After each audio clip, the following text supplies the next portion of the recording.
Hello everyone, welcome to पवन वाग academy. This side Ankita. और आज के क्लास में हम लोग देख रहे हैं आपका one shot video of chapter number 9 standard 10th Maharashtra state board, जिसका नाम है कार्बन कंपाउंड्स। तो यस गाइस, आज के क्लास में हम लोग देख रहे हैं कार्बन कंपाउंड को कि क्या होता है ये कार्बन कंपाउंड, कार्बन के कौन से कंपाउंड्स होते हैं, वो सारे कंपाउंड्स का इम्पोर्टेंस क्या है, वो सारे कंपाउंड्स को कहाँ पे यूज़ करते हैं, कौन से रिएक्शंस इन्वॉल्व होते हैं, वो सारी चीज़ें हम लोग आज के क्लास में देखने वाले हैं।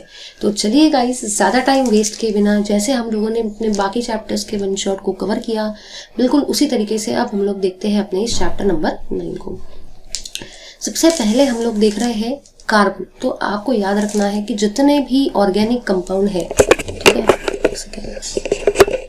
जितने भी ऑर्गेनिक कंपाउंड्स है, ठीक है, ये सारे के सारे ऑर्गेनिक कंपाउंड में कार्बन एक बहुत इंपॉर्टेंट और मेन एलिमेंट प्रेजेंट होता है। तो याद रखना कि पूरे के पूरे ऑर्गेनिक कंपाउंड में कार्बन जो है ये एक सबसे असेंशियल एलिमेंट है, ठीक है। इसके बाद में आपको ये भी याद रखना है वो सारे कंपाउंड्स जिसमें कार्बन एटम होता है एज अ कॉन्स्टिट्यूएंट एलिमेंट, आप उसको ऑर्गेनिक कंपाउंड बोलते हो। मतलब ये कहना मुझे ये है, वो कंपाउंड्स जिनमें कार्बन प्रेजेंट होता है, आप वो कंपाउंड को ऑर्गेनिक कंपाउंड बोलते हो। अब जो कार्बन है उसके बहुत सारे अलग अलग टाइप के कंपाउंड बनते हैं, जैसे कि कार्बन डाइऑक्साइड जिसको हम CO2 बोलते हैं, वो भी कार्बन से बनता है। कार्बन मोनोऑक्साइड जिसको हम CO बोलते हैं, वो भी कार्बन से बनता है। कार्बाइड मतलब ही C2 वाला कंपाउंड, ये भी कार्बन से बनता है। कार्बोनेट मतलब ही CO3 2-, ये भी कार्बन से बनता है।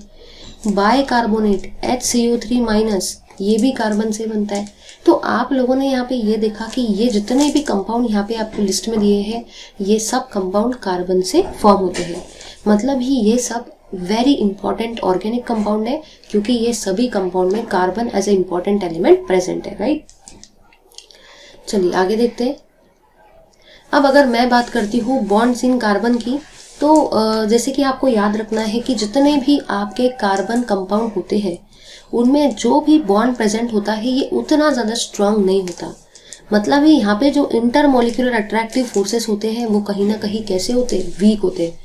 तो बस आपको इतना ही याद रखना है कि जो भी आपके कार्बन कंपाउंड्स है उनमें जो भी इंटरमोलिकुलर अट्रैक्टिव फोर्स प्रेजेंट है वो काफ़ी वीक, मतलब ही काफ़ी कमज़ोर नेचर का होता है।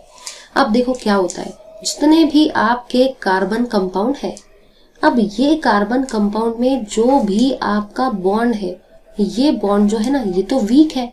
अब आप ही बताओ, अगर ये बॉन्ड बहुत ज़्यादा वीक है तो इसको मेल्ट करने के लिए और इसको बॉईल करने के लिए टेम्परेचर भी कम लगेगा। मतलब ही आप लोगों ने यहाँ पे ये ऑब्जर्व किया कि जो भी आपके बॉन्ड्स होते हैं कार्बन कंपाउंड में, बेसिकली उनका मेल्टिंग और बॉइलिंग पॉइंट जो होता है वो 300 डिग्री सेल्सियस से लेस होता है। इसका मतलब जो भी बॉन्ड होता है कार्बन कंपाउंड में वो बहुत इजीली मेल्ट हो जाता है, बहुत इजीली बॉईल हो जाता है, बहुत कम टेम्परेचर पे मेल्ट और बॉईल हो जाता है, ठीक है। इसलिए उससे हमको ये पता चला कि जो भी आपके बॉन्ड्स होते हैं कार्बन कंपाउंड में, बेसिकली वो बहुत ही ज़्यादा वीक होते हैं, ठीक है। आगे का देख लेते हैं। जो भी कार्बन के कंपाउंड है जनरली वो सारे के सारे बैड कंडक्टर होते हैं। अब कुछ एग्जाम्पल तो है, जैसे कि अगर मैं बात करूँ ग्राफाइट की, तो भाई हाँ वो तो है अच्छा कंडक्टर। लेकिन अगर मैं मोस्ट ऑफ द कार्बन की बात करती हूँ तो most of the carbon compound electricity के और हीट के बैड कंडक्टर ही होते हैं, ठीक है। फिर यहाँ पे है ना कुछ लिस्ट दिया है, उसमें बताया है कि मीथेन का मेल्टिंग और बॉइलिंग पॉइंट कितना है, इथेनॉल का कितना है, क्लोरोफॉर्म का कितना है, एसिटिक एसिड का कितना है, वो भी आपको याद रखना है, ठीक है। चलिए आगे देखते हैं हम लोग। अब बेसिकली हम लोग बात कर रहे हैं driving force behind the formation of a bond. मतलब कार्बन जो होता है वो किसी भी एलिमेंट के साथ बॉन्ड तो फॉर्म करता है, लेकिन दिमाग में सबसे पहला क्वेश्चन ये आता है कि कार्बन जब किसी दूसरे एलिमेंट के साथ बॉन्ड फॉर्म करता है तो बेसिकली वहाँ पे ड्राइविंग फोर्स क्या है, क्यों कार्बन किसी दूसरे एटम के साथ में बॉन्ड को फॉर्म करता है, तो बेसिकली हमको बताना है ड्राइविंग फोर्स, राइट। चलिए तो देखते हैं। तो आप लोगों ने यहाँ पे ये देखा कि अगर मैं बात करती हूँ कार्बन की, तो कार्बन का एटॉमिक नंबर है 6। इसका अगर इलेक्ट्रॉनिक कॉन्फ़िगरेशन हम लोग लिखने गए तो 1s 2s 2p, ठीक है। आगे देखते हैं। अब देखो आगे आप लोगों ने यहाँ पे क्या देखा, जैसे कि यहाँ पे नंबर है 6, इसका एटॉमिक नंबर 6 है, तो 1s में भी 2 गया, 2s में भी 2 गया और 2p में 2 गया, ठीक है, इस तरीके से। अब अगर आप ध्यान से देखते हो तो ये 1 है, मतलब ये एक ग्रुप हुआ, ये भी 2 है, ये भी 2 है, इसका मतलब ये तो आपका दूसरा ग्रुप हुआ। तो ऐसे आपने टोटल 2 ग्रुप बनाए। यहाँ पे 1 था इसलिए आपने 1 वाला एक ग्रुप बनाया, ये दोनों ही 2 वाले हैं, 2s 2p, इसलिए आपने इसका एक अलग ग्रुप बनाया। अब यहाँ पे आपको दिख रहा है 2, तो इसमें क्या है 2, और यहाँ पे आपको क्या दिख रहा है 2 + 2, 2 + 2 कितना होता है 4, ठीक है। तो ये हुआ कार्बन का इलेक्ट्रॉनिक कॉन्फ़िगरेशन का रिप्रेजेंटेशन, ठीक है। अब देखो आप लोगों ने यहाँ पे क्या देखा, यहाँ पे जो 4 है ना, यहाँ पे जो भी आपका 4 है बेसिकली ये है कार्बन के आउटर मोस्ट इलेक्ट्रॉन। याद रखना ये जो 4 नंबर मैंने यहाँ पे लिखा है ये कार्बन के शेल के आउटर मोस्ट शेल में जितने भी इलेक्ट्रॉन प्रेजेंट है, वैलेंस शेल में जितने भी इलेक्ट्रॉन प्रेजेंट है, जिनको आप वैलेंस इलेक्ट्रॉन भी बोल सकते हो, जिनको आप आउटर मोस्ट इलेक्ट्रॉन भी बोल सकते हो, वो वाला नंबर है। समझ गए ना। अब बेसिकली जनरली क्या होता है, आप लोगों ने पढ़ा था ऑक्टेट रूल, है ना। और ऑक्टेट रूल क्या कहता है, ऑक्टेट रूल ये बोलता है कि किसी भी शेल के, किसी भी एटम के आउटर मोस्ट शेल में अगर 8 इलेक्ट्रॉन हो जाए तो वो वाला जो शेल होता है वो कंप्लीटली फिल्ड हो जाता है। कंप्लीटली फिल्ड मतलब ही बहुत ज़्यादा वो स्टेबल हो जाता है ना। कंप्लीटली फिल्ड भी आप बोल सकते हो या तो आप उसको स्टेबल भी बोल सकते हो, स्टेबल कॉन्फ़िगरेशन हो जाता है। समझ में आ गया। तो आप लोगों ने यहाँ पे ये देखा कि अगर किसी भी एटम के आउटर मोस्ट शेल में 8 इलेक्ट्रॉन आ जाते हैं या वैलेंस शेल में 8 इलेक्ट्रॉन आ जाते हैं तो वो वाला एटम आपका स्टेबल बन जाता है as per octet rule. But अगर आप कार्बन के आउटर मोस्ट इलेक्ट्रॉन में देखते हो तो वहाँ पे आपको 4 ही इलेक्ट्रॉन्स दिख रहे हैं। इसका मतलब वो 8 नहीं है, इसका मतलब कार्बन कंप्लीटली फिल्ड भी नहीं है ना। ठीक है, चलो ये तो हो गए। अब थोड़ा आगे देखते हैं। चलिए अब देखो यहाँ पे क्या बोला है। सबसे पहला चीज कि अगर कार्बन को इलेक्ट्रॉनिक कॉन्फ़िगरेशन अटेन करना है, देखो ये कार्बन है जिसका अभी हम लोगों ने निकाला 2 और 4। तो पहला तरीका है नोबल गैस को हम लोग एक बार देख लेते हैं। नोबल गैस, तो नोबल गैस में सबसे पहली नोबल गैस है हीलियम जिसमें आता है 2। उसके बाद में है आपका नियॉन जिसमें आता है 2 और 8। ठीक है, तो ये है हीलियम का कॉन्फ़िगरेशन और ये है नियॉन का कॉन्फ़िगरेशन, और दोनों ही आपकी क्या है, दोनों ही नोबल गैस है। इसका मतलब अगर किसी भी एटम का कॉन्फ़िगरेशन नोबल गैस के जैसा हो जाए तो बेसिकली वो एटम आपका बहुत ज़्यादा स्टेबल होता है। याद रखना, अगर किसी भी एटम का outer most electron noble gas के एलिमेंट के जैसे हो जाए तो वो बहुत ज़्यादा स्टेबल होता है। अब देखो यहाँ पे सबसे पहला तरीका क्या है। सबसे पहला तरीका ये है कि कार्बन जो है बेसिकली जिसमें 2 और 4 है, तो पहला तरीका ये है कि अगर कार्बन, ठीक है, अगर कार्बन अपने चारों के चारों इलेक्ट्रॉन को लॉस कर दे, अगर कार्बन अपने चारों के चारों इलेक्ट्रॉन को डोनेट कर दे, तो कार्बन जो है बेसिकली उसके आउटर मोस्ट शेल में कितने इलेक्ट्रॉन बचेंगे, 2। समझ गए ना। तो आप लोगों ने यहाँ पे ये देखा कि कार्बन के जो आउटर मोस्ट शेल में इलेक्ट्रॉन थे वो 4 थे। अगर कार्बन अपने चारों के चारों आउटर मोस्ट शेल के इलेक्ट्रॉन को डोनेट कर दे तो कार्बन के आउटर मोस्ट शेल में सिर्फ और सिर्फ कितने इलेक्ट्रॉन बचेंगे, सिर्फ और सिर्फ 2 ही इलेक्ट्रॉन बचेंगे। समझ में आ गया। और हीलियम के भी आउटर मोस्ट शेल में 2 ही तो इलेक्ट्रॉन है।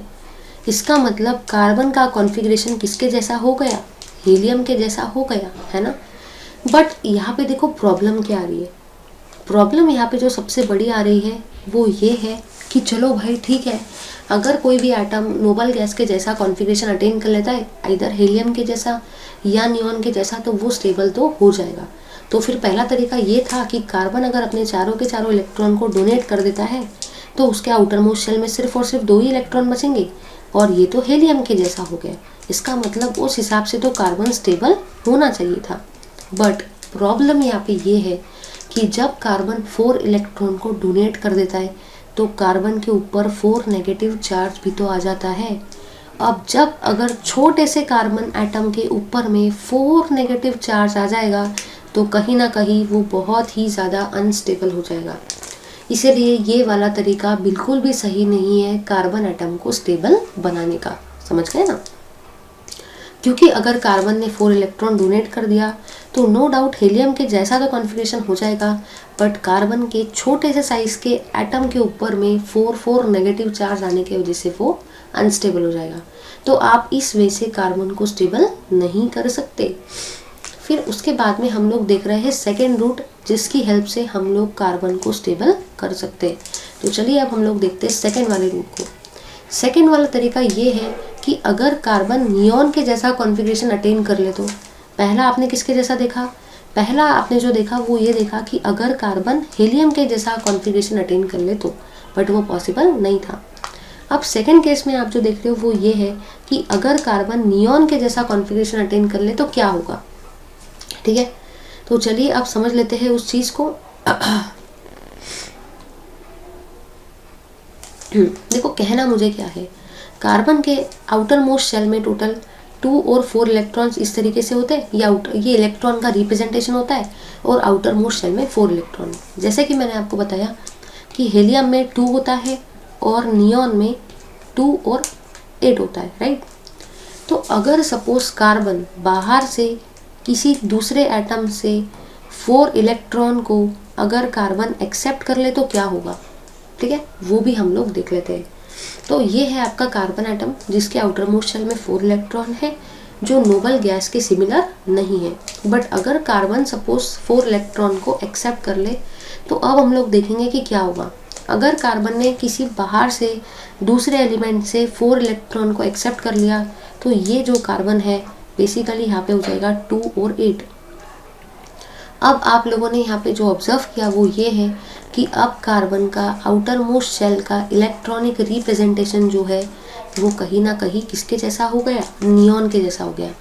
मतलब ये किसके जैसा हो गया, सेम एज नियॉन, क्योंकि जब वो 4 इलेक्ट्रॉन को एक्सेप्ट कर लेता है तो अब 4 + 4 कितना हो गया, 8 हो गया, और 2 और 8 तो नियॉन के जैसा है। मतलब ये भी तो आपका इनर्ट गैस है, उस हिसाब से ये तो स्टेबल होना चाहिए था। बट प्रॉब्लम यहाँ पे ये आ जाती है कि जब कार्बन, मैंने यहाँ पे आपको एक चीज़ थोड़ा ये बताया, जब कार्बन 4 इलेक्ट्रॉन को डोनेट करता है तो 4 नेगेटिव नहीं, यहाँ पे 4 पॉजिटिव चार्ज रहता है, फिर भी वो अनस्टेबल है, वो उसमें कोई डाउट नहीं है। लेकिन याद रखना है कि जब कार्बन 4 इलेक्ट्रॉन को डोनेट करेगा तो 4 पॉजिटिव चार्ज आएगा, नेगेटिव थोड़ी आएगा। ठीक है, चलिए हाँ, तो अब हम लोग बाकी पॉइंट, बाकी सारी चीज़ें सेम ही है। तो जब कार्बन यहाँ से 4 इलेक्ट्रॉन को एक्सेप्ट कर लेता है तो अब कार्बन के ऊपर 4 नेगेटिव चार्ज आएगा। जब इलेक्ट्रॉन को डोनेट करेगा तो पॉजिटिव चार्ज, जब इलेक्ट्रॉन को एक्सेप्ट करेगा तो नेगेटिव चार्ज। अब कार्बन ने बाहर से 4 इलेक्ट्रॉन को एक्सेप्ट किया इसलिए इसके ऊपर 4- चार्ज आया, लेकिन कार्बन के छोटे से साइज के एलिमेंट के ऊपर में अगर 4+ चार्ज आ जाए या 4- चार्ज आ जाए तो वो अनस्टेबल ही होता है। मतलब आप इस रूट से भी नहीं जा सकते। ठीक है, तो ये वाला रूट भी देख लिया। अब हम लोग देख रहे हैं थर्ड वाले रूट को। तो देख लेते हैं भाई कि थर्ड वाला रूट क्या कहता है। थर्ड वाला रूट ये कहता है कि ये है आपका कार्बन जिसके आउटर मोस्ट शेल में टोटल 4 इलेक्ट्रॉन्स प्रेजेंट है। अब पहला तरीका एक ये है कि अगर कार्बन सपोज 4 इलेक्ट्रॉन को किसी दूसरे 4 इलेक्ट्रॉन के साथ शेयर कर ले। सपोज यहाँ पे मैंने कोई दूसरा एलिमेंट लाया, let's say x, let's say b, x, कोई भी आप लो, इसके भी अगर आउटर मोस्ट शेल में 4 इलेक्ट्रॉन है, ठीक है, समझ लो कोई भी हो सकता है, वो अभी कोई लेना देना नहीं हमको। ये 4 इलेक्ट्रॉन अगर ये 2 4 इलेक्ट्रॉन के साथ शेयर हो जाए तो ये वाला तरीका बहुत बढ़िया रहेगा। मतलब आप लोगों ने यहाँ पे जो ऑब्जर्व किया वो ये ऑब्जर्व किया भाई कि अगर सपोज कार्बन जो है जिसके पास टोटल 6 इलेक्ट्रॉन्स है, 6 एटॉमिक नंबर है, वैलेंस शेल में 4 इलेक्ट्रॉन है, अगर सपोज कार्बन को हीलियम के जैसा चाहिए तो अभी हम लोगों ने देख लिया, नियॉन के जैसा चाहिए तो भी हम लोगों ने देखा। बट अगर कार्बन है ना, कोई भी एक एलिमेंट ले लो b, जिसके आउटर मोस्ट शेल में सपोज कितने भी इलेक्ट्रॉन होंगे और लास्ट में 4 होगा, तो अगर कार्बन ये 4 इलेक्ट्रॉन को उस एलिमेंट के 4 इलेक्ट्रॉन के साथ शेयर कर ले तो भाई वहाँ पे आपका कार्बन का इलेक्ट्रॉनिक कॉन्फ़िगरेशन हो जाएगा 2-8, जो कि नियॉन के जैसा है। मतलब ही वो स्टेबल भी हो जाएगा और कार्बन के ऊपर कोई चार्ज भी नहीं आएगा। एक बार पूरा डिस्कस कर लेते जो भी पढ़ा। सबसे पहला जो पॉइंट मैंने आपको बताया वो ये बताया भाई कि अगर सपोज, ठीक है, कार्बन जिसके आउटर मोस्ट शेल में 4 इलेक्ट्रॉन थे, अगर वो 4 इलेक्ट्रॉन को डोनेट कर दे, ठीक है, तो बेसिकली उसका इलेक्ट्रॉनिक कॉन्फ़िगरेशन बन जाएगा 2, बस सिर्फ 2 ही बचेगा क्योंकि उसने 4 इलेक्ट्रॉन को डोनेट कर दिया है ना, और चार्ज 4 प्लस आ जाएगा क्योंकि 4 इलेक्ट्रॉन को डोनेट किया है। लेकिन ये भी अनस्टेबल है। रीजन ये है क्योंकि कार्बन के ऊपर 4 चार्ज आ गया। ये पहला तरीका था। सेकंड तरीका, अगर कार्बन सपोज 4 इलेक्ट्रॉन को एक्सेप्ट कर ले, अगर कार्बन 4 इलेक्ट्रॉन को एक्सेप्ट कर ले, तो ऐसे केस में कार्बन जो है उसका आउटर मोस्ट इलेक्ट्रॉनिक कॉन्फ़िगरेशन बच जाएगा 2s और चार्ज आ जाएगा 4-। लेकिन ये भी अनस्टेबल है। रीजन ये है क्योंकि अब कार्बन के ऊपर चार्ज 4- आ गया। तीसरा तरीका ये है कि अगर कार्बन 4 इलेक्ट्रॉन्स को शेयर कर ले, 4 इलेक्ट्रॉन को शेयर कर ले, तो जो कार्बन है उसका अब इलेक्ट्रॉनिक कॉन्फ़िगरेशन 2s तो हो ही जाएगा, लेकिन उसके ऊपर कोई चार्ज भी नहीं आएगा। मतलब ही कार्बन इलेक्ट्रिकली न्यूट्रल भी रहेगा। तो ये वाली चीज़ बहुत ज़्यादा स्टेबल है। तो ये तरीका भी कोई काम का नहीं है, ये तरीका भी नहीं, बट ये वाला तरीका काम का है। ठीक है, ले लो इस पार्ट का स्क्रीनशॉट।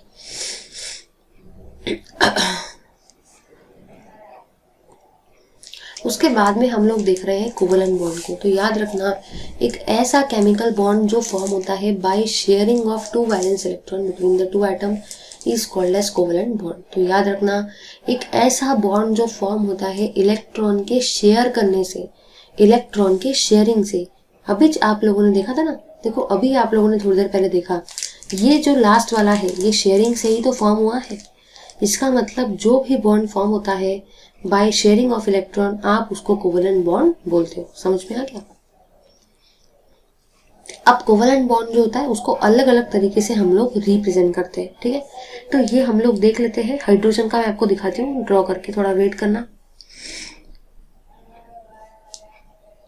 चलो, ये है आपका पहला हाइड्रोजन एटम और ये है आपका सेकेंड हाइड्रोजन एटम। हाइड्रोजन का आप सभी को पता है कि एटॉमिक नंबर 1 होता है। मतलब ये हाइड्रोजन में तो सिर्फ और सिर्फ एक ही इलेक्ट्रॉन है ना। तो ये वाले हाइड्रोजन के पास भी एक ही इलेक्ट्रॉन है, ये वाले हाइड्रोजन के पास भी एक ही इलेक्ट्रॉन है। अगर मैं हीलियम की बात करती हूँ तो हीलियम का बेसिकली एटॉमिक नंबर है 2, नियॉन में होता है 2-8। तो आप लोगों ने यहाँ पे ये देखा कि ये सब तो आपकी नोबल गैसेस है, जिसको आप इनर्ट गैसेस भी बोलते हो। और अगर किसी भी एटम का नोबल गैसेस या इनर्ट गैसेस के जैसा इलेक्ट्रॉनिक कॉन्फ़िगरेशन हो जाए तो वो तो बहुत ज़्यादा स्टेबल हो जाता है, राइट। बट अगर आप हाइड्रोजन को देखते हो तो हाइड्रोजन का एटॉमिक नंबर 1 है, तो उसके आउटर मोस्ट शेल में तो सिर्फ और सिर्फ एक ही इलेक्ट्रॉन है। तो क्या हीलियम के जैसा कॉन्फ़िगरेशन है? नहीं। क्या नियॉन के जैसा कॉन्फ़िगरेशन है? नहीं। तो अब अगर आप चाहते हो कि हाइड्रोजन का कॉन्फ़िगरेशन हीलियम के जैसा हो जाए, तो ये हाइड्रोजन के पास भी एक इलेक्ट्रॉन है, ये हाइड्रोजन के पास भी एक इलेक्ट्रॉन है। ये दोनों के दोनों इलेक्ट्रॉन ये एक दूसरे के साथ में शेयर कर लेंगे और इसके वजह से यहाँ पे एक बॉन्ड का फॉर्मेशन होगा। और इस तरीके से अब दोनों के दोनों हाइड्रोजन के पास कितने इलेक्ट्रॉन हो गए? 2 इलेक्ट्रॉन, है ना। इसका मतलब ये कैसा हो गया? स्टेबल हो गया। समझ गए ना? इस तरीके से। अब हम लोग बेसिकली जो देख रहे हैं वो देख रहे हैं ऑक्सीजन एटम को और नाइट्रोजन एटम को। तो चलिए सबसे पहले हम लोग देखते हैं, डिस्कस कर लेते हैं ऑक्सीजन एटम को। तो अगर मैं बात करती हूँ ऑक्सीजन एटम की, तो ऑक्सीजन एटम का जो भी इलेक्ट्रॉनिक कॉन्फ़िगरेशन होता है वो हम लोग देख लेते हैं। एक सेकेंड, कहाँ लिखूँ, यहाँ लिख लेते हैं। ये है मेरा ऑक्सीजन एटम, ठीक है। ऑक्सीजन एटम का एटॉमिक नंबर होता है आपका 8, ठीक है। देखो इसको हम लोग कैसे लिखेंगे, बेसिकली इसको लिखेंगे 1s2 2s2 2p4। तो 2 + 2 4, 4 + 4 8, तो बराबर हो गया ऑक्सीजन का एटॉमिक नंबर 8, ठीक है। अब अगर आप ध्यान से देखते हो तो ये है 1 वाला एक ग्रुप बना लिया, ये 2 है, ये भी 2 है, तो 2 वाला एक ग्रुप बना लिया। तो यहाँ पे मैंने टोटल 2 ग्रुप बनाए। एक ग्रुप बनाया 1 वाला, एक ग्रुप बनाया 2 वाला। 1 में कितने इलेक्ट्रॉन है? 2, और 2 में कितने इलेक्ट्रॉन है? 4 + 2 6। तो इस तरीके से ये हुआ कार्बन का, ऑक्सीजन का इलेक्ट्रॉनिक कॉन्फ़िगरेशन। अब अगर आप ध्यान से देखते हो तो ऑक्सीजन के आउटर मोस्ट शेल में टोटल 6 इलेक्ट्रॉन्स है। क्या 8 है? नहीं। क्या ऑक्टेट कंप्लीट है? नहीं। क्या ये एटम स्टेबल है? नहीं, क्योंकि कोई भी एटम तो स्टेबल तभी रहता है जब उसके आउटर मोस्ट शेल में टोटल 8 इलेक्ट्रॉन्स होते हैं, बट यहाँ पे तो आउटर मोस्ट शेल में टोटल 6 इलेक्ट्रॉन्स है, मतलब ये स्टेबल नहीं है।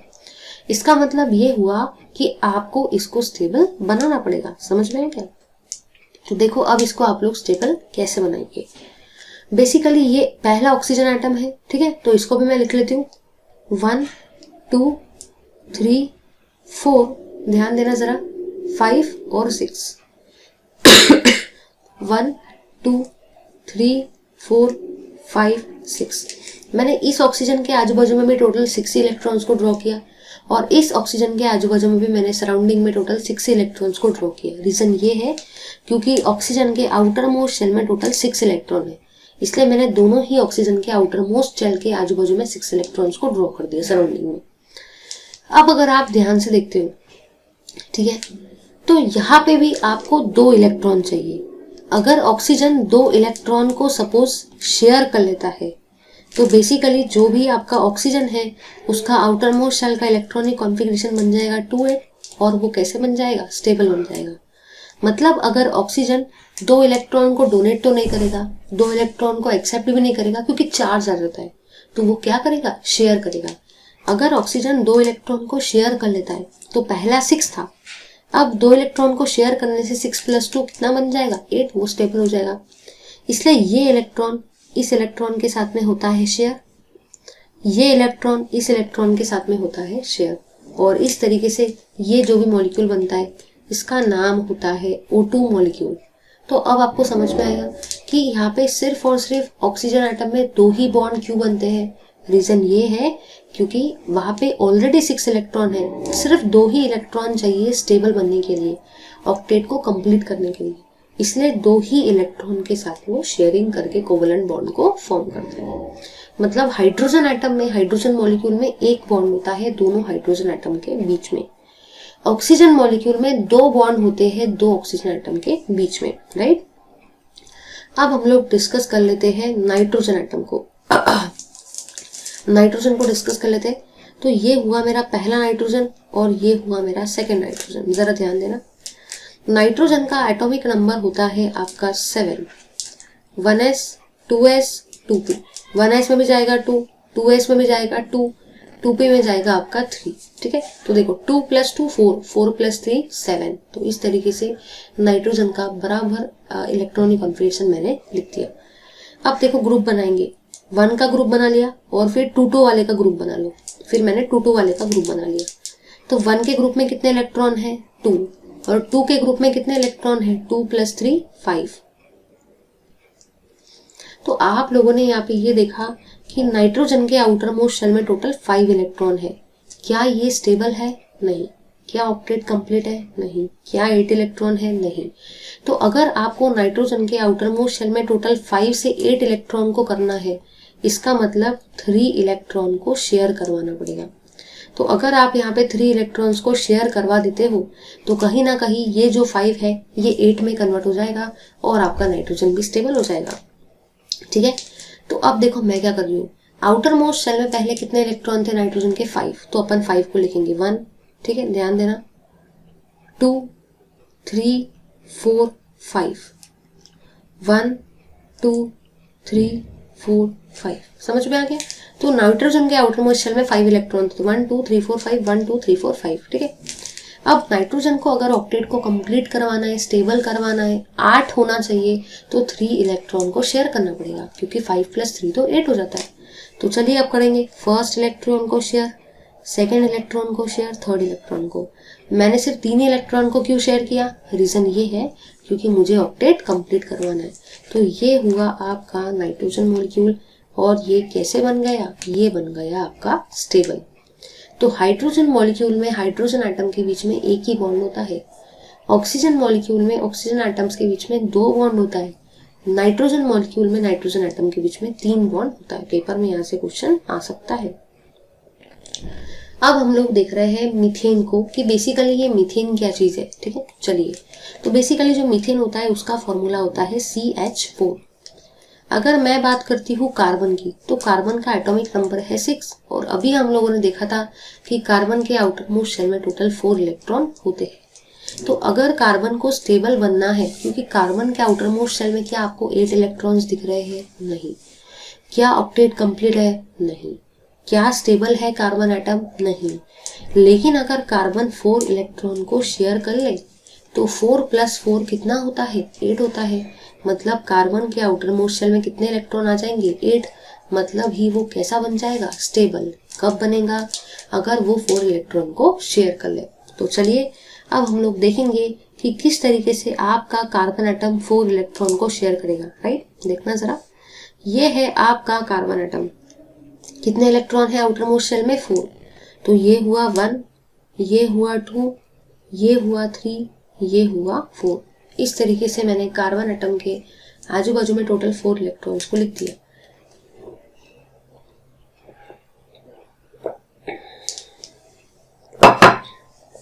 चलिए 4 ही क्यों लिखा? क्योंकि आउटर मोस्ट शेल में 4 इलेक्ट्रॉन है। अब लेके आएंगे हम लोग हाइड्रोजन को। दिमाग में सबसे पहला क्वेश्चन ये आता है कि आप हाइड्रोजन को ही क्यों लेके आ रहे हो? रीजन ये है कि जो मॉलिक्यूल जिसका नाम मीथेन है, जो आपको स्टडी करना है, उसमें कार्बन के साथ में हाइड्रोजन है। तो अब मैं लेके आई हाइड्रोजन को। हर एक हाइड्रोजन को मैं लेके आती हूँ इस तरीके से। आप सभी को ये भी याद रखना है कि हाइड्रोजन का एटॉमिक नंबर 1 होता है। तो उसके आउटर मोस्ट शेल में कितने इलेक्ट्रॉन रहेंगे? उसके आउटर मोस्ट शेल में 1 इलेक्ट्रॉन रहेगा। तो हर तरफ मैंने एक एक इलेक्ट्रॉन को इस तरीके से ड्रॉ कर दिया। अब जरा यहाँ पे ध्यान देना। आप लोगों ने यहाँ पे जो ऑब्जर्व किया वो ये ऑब्जर्व किया कि कार्बन टोटल 4 इलेक्ट्रॉन को शेयर कर रहा है। तो ये हुआ पहला इलेक्ट्रॉन, ये हुआ आपका सेकेंड इलेक्ट्रॉन, ये हुआ थर्ड इलेक्ट्रॉन, ये हुआ फोर्थ इलेक्ट्रॉन, और ये बना आपका CH4 मॉलिक्यूल का स्ट्रक्चर। समझ गया? इस तरीके से आपका CH4 मॉलिक्यूल बनता है। उसके बाद में हम लोग देख रहे हैं कार्बन की हिस्ट्री को कि क्या कहती है कार्बन की हिस्ट्री। चलिए देख लेते हैं इसको एक बार। कार्बन जो होता है बेसिकली उसका मॉलिक्यूलर मास 1012 तक के रेंज करता है। MCQ में यहाँ से भी क्वेश्चन आ सकता है कि कार्बन का जो मॉलिक्यूलर मास है बेसिकली वो कहाँ तक रेंज करता है। तो याद रखना 1012 नंबर, इतना कार्बन का मॉलिक्यूलर मास जा सकता है। ठीक है, आगे देखते हैं। कार्बन को बेसिकली यूनिक टेंडेंसी होती है कि कार्बन जो होता है वो कोवलेंट बॉन्ड को फॉर्म करता है। ठीक है, अब देखना, आपको याद रखना है कि कार्बन जो होता है बहुत स्ट्रॉन्ग कोवलेंट बॉन्ड को फॉर्म करता है जब वो किसी दूसरे कार्बन एटम के साथ कंबाइन होता है। मतलब कार्बन का एक एटम जब किसी दूसरे कार्बन के एटम के साथ कंबाइन होता है तो उनके बीच में बहुत ही स्ट्रॉन्ग कोवलेंट बॉन्ड फॉर्म होता है, और ये कार्बन के एटम्स एक दूसरे के साथ इस तरीके से कंबाइन कंटिन्यूसली होते जाते हैं, जिसके वजह से कार्बन का एक बहुत ही बिग साइज का मॉलिक्यूल फॉर्म होता है।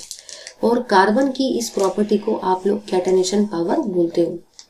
तो याद रखना कि जो भी कार्बन की बॉन्ड फॉर्मिंग टेंडेंसी है, जिसमें कार्बन किसी दूसरे कार्बन एटम के साथ में बहुत ही स्ट्रॉन्ग कोवलेंट बॉन्ड को फॉर्म करता है, उस प्रॉपर्टी को आप लोग कैटेनेशन पावर बोलते हो। राइट, उसके बाद में आपको ये भी याद रखना है कि कैटेनेशन पावर जो होता है उसके वजह से कार्बन बहुत बड़े बड़े मॉलिक्यूल्स जो बनाता है उसका स्ट्रक्चर जनरली रिंग स्ट्रक्चर होता है। ठीक है, चलिए आगे देख लेते हैं। अब यहाँ पे हम लोग कुछ चीज़ों को डिस्कस कर रहे हैं। तो सबसे पहली बात ये है कि जो भी कोवलेंट बॉन्ड फॉर्म होता है बेसिकली ये कोवलेंट बॉन्ड सिंगल बॉन्ड भी हो सकता है, ये कोवलेंट बॉन्ड डबल बॉन्ड भी हो सकता है, और इसी के साथ साथ ये कोवलेंट बॉन्ड ट्रिपल भी हो सकता है। सिंगल बॉन्ड जैसे कि ये वाला, सिंगल मतलब एक ही बॉन्ड प्रेजेंट होता है दो एटम के बीच में, तो यहाँ पे सिंगल बॉन्ड है जिसका नाम है इथेन। MCQ आ सकता है यहाँ से। अगर मैं इथीन की बात करती हूँ तो बेसिकली यहाँ पे दो एटम के बीच में डबल बॉन्ड है। और थर्ड होता है इथाइन, जिसमें दो एटम के बीच में कितने बॉन्ड है? ट्रिपल बॉन्ड है। समझ गए ना? तो इस तरीके से आप लोगों ने यहाँ पे देखा कि कोवलेंट बॉन्ड सिंगल बॉन्ड भी हो सकते हैं, डबल बॉन्ड के फॉर्म में भी हो सकता है, ट्रिपल बॉन्ड के फॉर्म में भी हो सकता है। आगे देख लेते हैं। बीइंग टेट्रावैलेंट, कार्बन जो होता है वो टेट्रावैलेंट नेचर का होता है, क्योंकि कार्बन के वैलेंस शेल में टोटल 4 इलेक्ट्रॉन्स होते हैं, इसलिए उसकी वैलेंसी भी 4 होती है, इसलिए वो टेट्रावैलेंट नेचर का होता है। कार्बन जो होता है वो मोनोवैलेंट एटम्स के साथ में बहुत सारे कंपाउंड बनाता है, जैसे कि CH4, CH3Cl, है ना, CH2Cl2, CHCl3, CCl4। समझ गए ना। देखो कहना मुझे यहाँ पे क्या है, सबसे पहले अपन लोग CH4 को ले लेते हैं। तो CH4 में देखो, अगर आप ध्यान से देखते हो तो कार्बन ने टोटल 4 एटम्स के साथ में बनाया। अब अपन को क्या भाई, वो 4 एटम सेम रहे डिफरेंट रहे, अपना कुछ जाता है क्या? नहीं। कार्बन को तो टोटल 4 बॉन्ड बनाने से मतलब है। तो ये हुआ CH4। अगर मैं CHCl3 की बात करती हूँ, CH3Cl, तो 3 हाइड्रोजन है और 1 क्लोरीन है। यहाँ पे भी उसने तो 4 ही बनाया ना। अब कोई भी मोनोवैलेंट के साथ बनाओ, कोई फर्क पड़ेगा क्या? नहीं। कार्बन को तो टोटल 4 बॉन्ड बनाने से मतलब है। अगर मैं CH2Cl2 ले लूँ, CH2Cl2, तो यहाँ पे भी कार्बन ने टोटल 4 ही बॉन्ड बनाया। अगर मैं CHCl3 ले लूँ, मतलब क्लोरीन 3 बार और हाइड्रोजन 1 बार, तो यहाँ पे भी कार्बन ने टोटल 4 ही बॉन्ड बनाया। अगर मैं CCl4 ले लूँ, तो यहाँ पे भी कार्बन ने टोटल 4 ही बॉन्ड बनाए। तो इस तरीके से आप लोग कर सकते हो। अब हम लोग देख रहे हैं हाइड्रोकार्बन्स को। तो हाइड्रोकार्बन्स में टाइप होते हैं, पहला होता है सैचुरेटेड हाइड्रोकार्बन और सेकंड रहता है आपका अनसैचुरेटेड हाइड्रोकार्बन। ठीक है, तो देख लेते हैं सबसे पहले तो हाइड्रोकार्बन की डेफिनेशन को। तो याद रखना, ऐसे कंपाउंड जैसे कि इसका नाम ही है हाइड्रो और कार्बन, मतलब ऐसे कंपाउंड जिनमें सिर्फ और सिर्फ 2 ही टाइप के एटम प्रेजेंट होते हैं, हाइड्रोजन और कार्बन। आप ऐसे कंपाउंड को क्या बोलते हो? हाइड्रोकार्बन। समझ गए। हाइड्रोकार्बन जो होता है उसमें स्मॉलेस्ट हाइड्रोकार्बन जो होता है वो आपका मीथेन होता है। याद रखना, मीथेन का फॉर्मूला होता है CH4। तो आपको बहुत अच्छे से याद रखना है कि ये भी पेपर में 2-3 बार आ चुका है कि स्मॉलेस्ट हाइड्रोकार्बन कौन सा होता है। याद रखना, पूरे के पूरे अल्केन फैमिली में स्मॉलेस्ट हाइड्रोकार्बन जो अल्केन के फॉर्म में होता है, जिसका नाम होता है मीथेन, और उसका फॉर्मूला होता है CH4। समझ गए। आगे देखते हैं।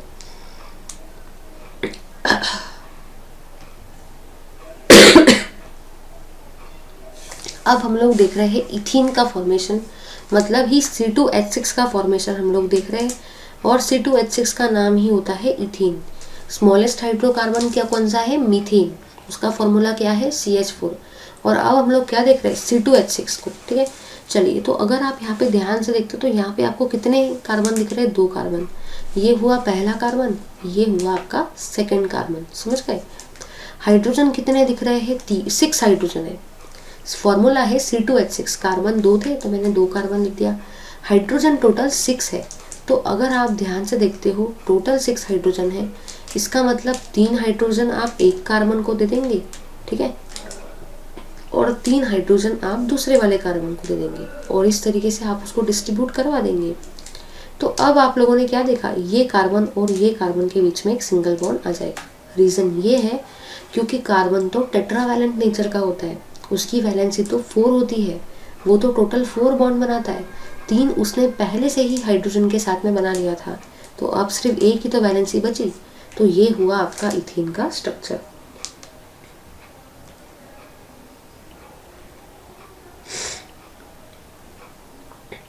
उसके बाद में हम लोग देख रहे हैं हाइड्रोकार्बन के टाइप्स को। ठीक है, तो सबसे पहला टाइप जो होता है वो होता है अल्केन। याद रखना, अल्केन जो होता है वो सैचुरेटेड हाइड्रोकार्बन होता है। सैचुरेटेड हाइड्रोकार्बन मतलब वो हाइड्रोकार्बन जिनमें सिर्फ और सिर्फ सिंगल बॉन्ड ही प्रेजेंट होता है, उसको आप सैचुरेटेड हाइड्रोकार्बन बोलते हो। और सैचुरेटेड हाइड्रोकार्बन में क्या आता है? अल्केन्स आता है।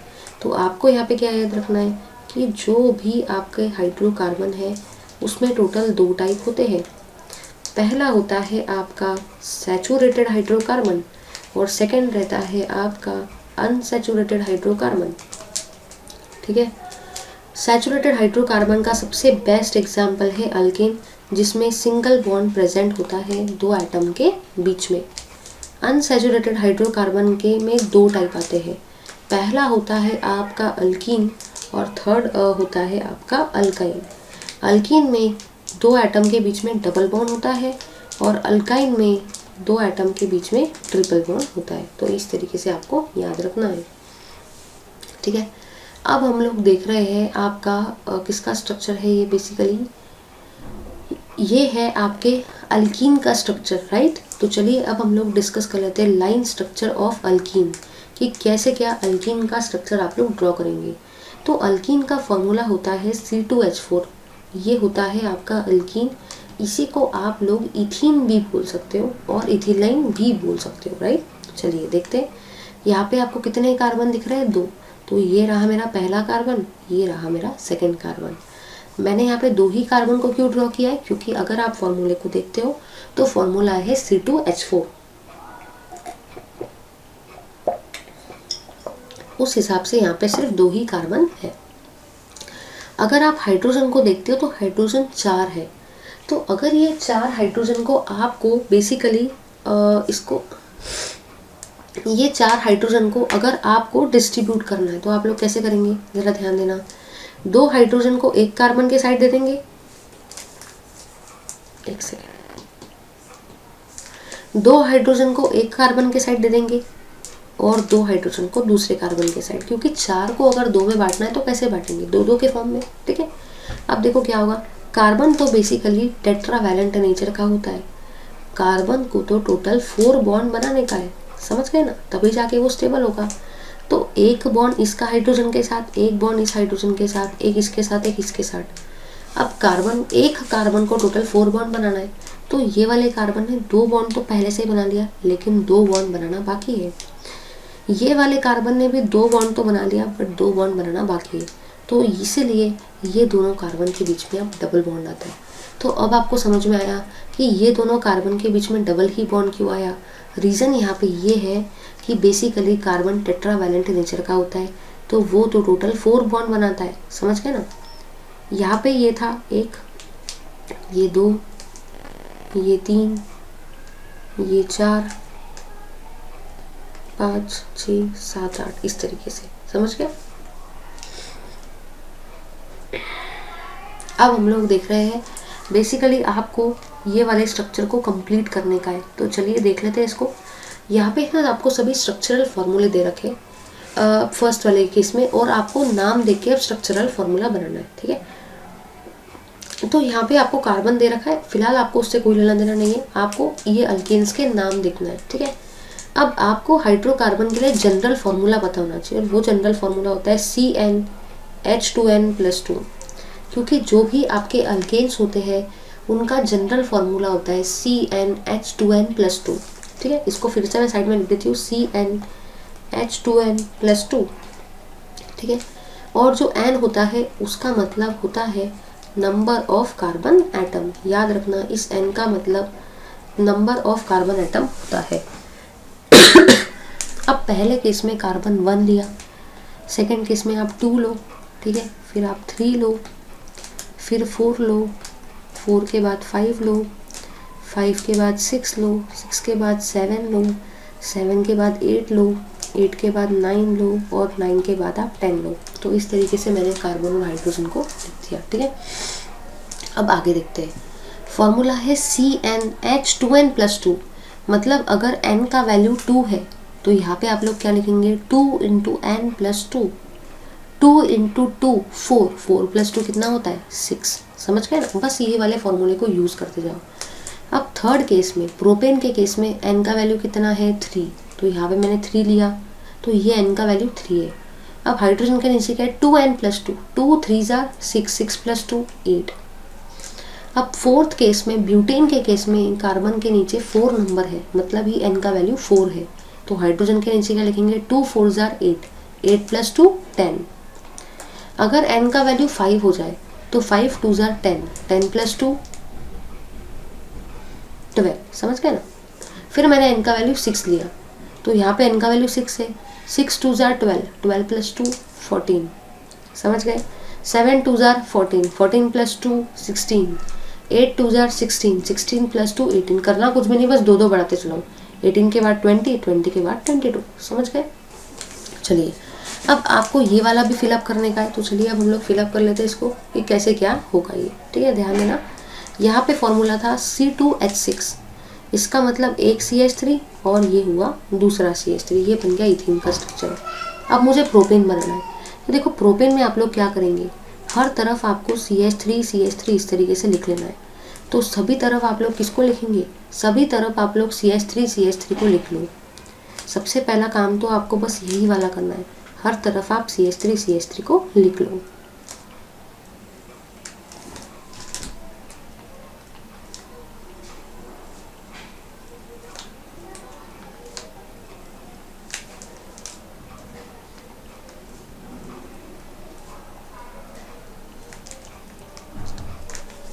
अब बीच में देखो आपको क्या करना है, सभी के बीच में आपको CH2 ग्रुप को लगाते जाना है।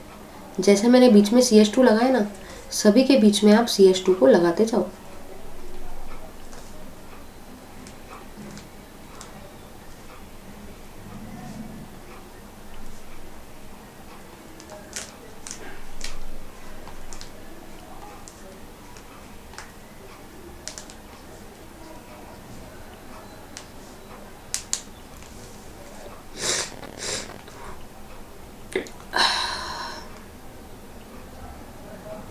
चलिए अब ज़रा यहाँ पे ध्यान देना, यहाँ पे देखो क्या होगा।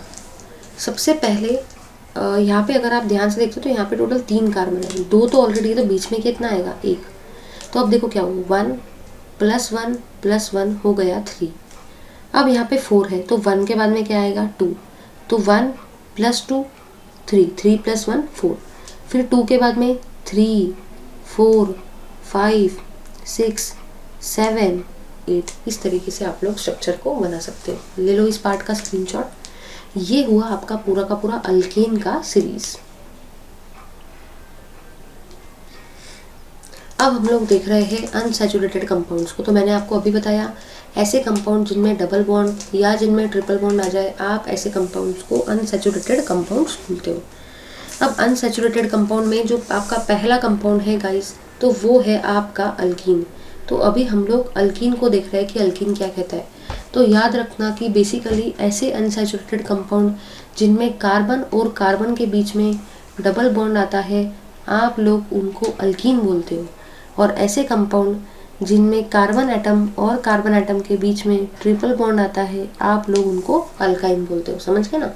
तो याद रखना है कि हाइड्रोकार्बन में बेसिकली 2 टाइप के हाइड्रोकार्बन होते हैं, सैचुरेटेड और अनसैचुरेटेड। जो भी आपका अनसैचुरेटेड हाइड्रोकार्बन है उसमें टोटल 2 टाइप है, अल्कीन और अल्काइन। अल्कीन में कार्बन और कार्बन के बीच में डबल बॉन्ड होता है और अल्काइन में कार्बन और कार्बन के बीच में आपका ट्रिपल बॉन्ड होता है। ठीक है। अब हम लोग देख रहे हैं बेसिकली स्ट्रक्चरल आइसोमर्स को, कि क्या होता है आपका स्ट्रक्चरल आइसोमर। ठीक है, चलिए देखते हैं। तो याद रखना ऐसे कंपाउंड्स, ठीक है, ऐसे फिनोमेना जिसमें जो भी कंपाउंड है उनका मॉलिक्यूलर फॉर्मूला तो सेम है लेकिन उनका स्ट्रक्चरल फॉर्मूला डिफरेंट है, क्योंकि नाम ही है स्ट्रक्चरल आइसोमर। इसका मतलब नाम ही बोल रहा है कि मॉलिक्यूलर फॉर्मूला सेम है और स्ट्रक्चर डिफरेंट है। स्ट्रक्चरल फॉर्मूला डिफरेंट है, इसलिए आप उसको स्ट्रक्चरल आइसोमरिज्म बोलते हो। समझ गए। चलिए अब यहाँ पे आपको साइक्लोहेक्सेन का फॉर्मूला दिया है C6H12। ये फॉर्मूला भी बहुत बार पेपर में पूछा जाता है 1 मार्क के लिए कि साइक्लोहेक्सेन का फॉर्मूला क्या होता है। तो याद रखना C6H12 होता है। ये जो साइक्लोहेक्सेन है, याद रखना बेसिकली ये साइक्लोहेक्सेन जो है इसका रिंग स्ट्रक्चर होता है। तो ये अभी हम लोग थोड़ा डिस्कस कर लेते हैं कि कैसे क्या होता है ये साइक्लोहेक्सेन। समझ में आया। देखो हर एक जगह पे आपने कार्बन को ड्रॉ किया, 1 2 3 4 5 6, क्योंकि फॉर्मूले में आ रहा है C6H12। तो पहले मैंने टोटल 6 कार्बन को ड्रॉ कर लिया। अब हाइड्रोजन कितने हैं 12। देखो कैसे क्या, ये हुआ आपका first hydrogen, second hydrogen, third, fourth, 5th, 6th, 7th, 8th, 9th, 10th, 11th, 12th। तो ये हुआ आपका स्ट्रक्चरल फॉर्मूला ऑफ साइक्लोहेक्सेन। समझ में आ गया। इसका नाम साइक्लोहेक्सेन नहीं है, इसका नाम साइक्लोहेक्सेन है। ठीक है। तो इस तरीके से साइक्लोहेक्सेन का रिंग स्ट्रक्चर होता है। फॉर्मूला भी पेपर में बहुत बार पूछा जाता है। अब हम लोग देख रहे हैं C4H10 का स्ट्रक्चर। तो चलिए जरा ध्यान देना। अगर आप लोग ध्यान से देखते हो तो ये वाला जो पहला कंपाउंड है इसका भी फॉर्मूला C4H10 ही है, और ये वाला जो सेकंड कंपाउंड है इसका भी आपका फॉर्मूला C4H10 ही है। मतलब आप लोगों ने यहाँ पे क्या देखा, आप लोगों ने यहाँ पे ये देखा कि आपके यहाँ पे दोनों ही कंपाउंड का फॉर्मूला C4H10 है। इसका मतलब दोनों ही कंपाउंड का फॉर्मूला कैसा है, दोनों ही कंपाउंड का फॉर्मूला सेम है। बट अगर आप ध्यान से देखते हो तो देखो यहाँ पे भी टोटल 4 कार्बन है, 1 2 3 4।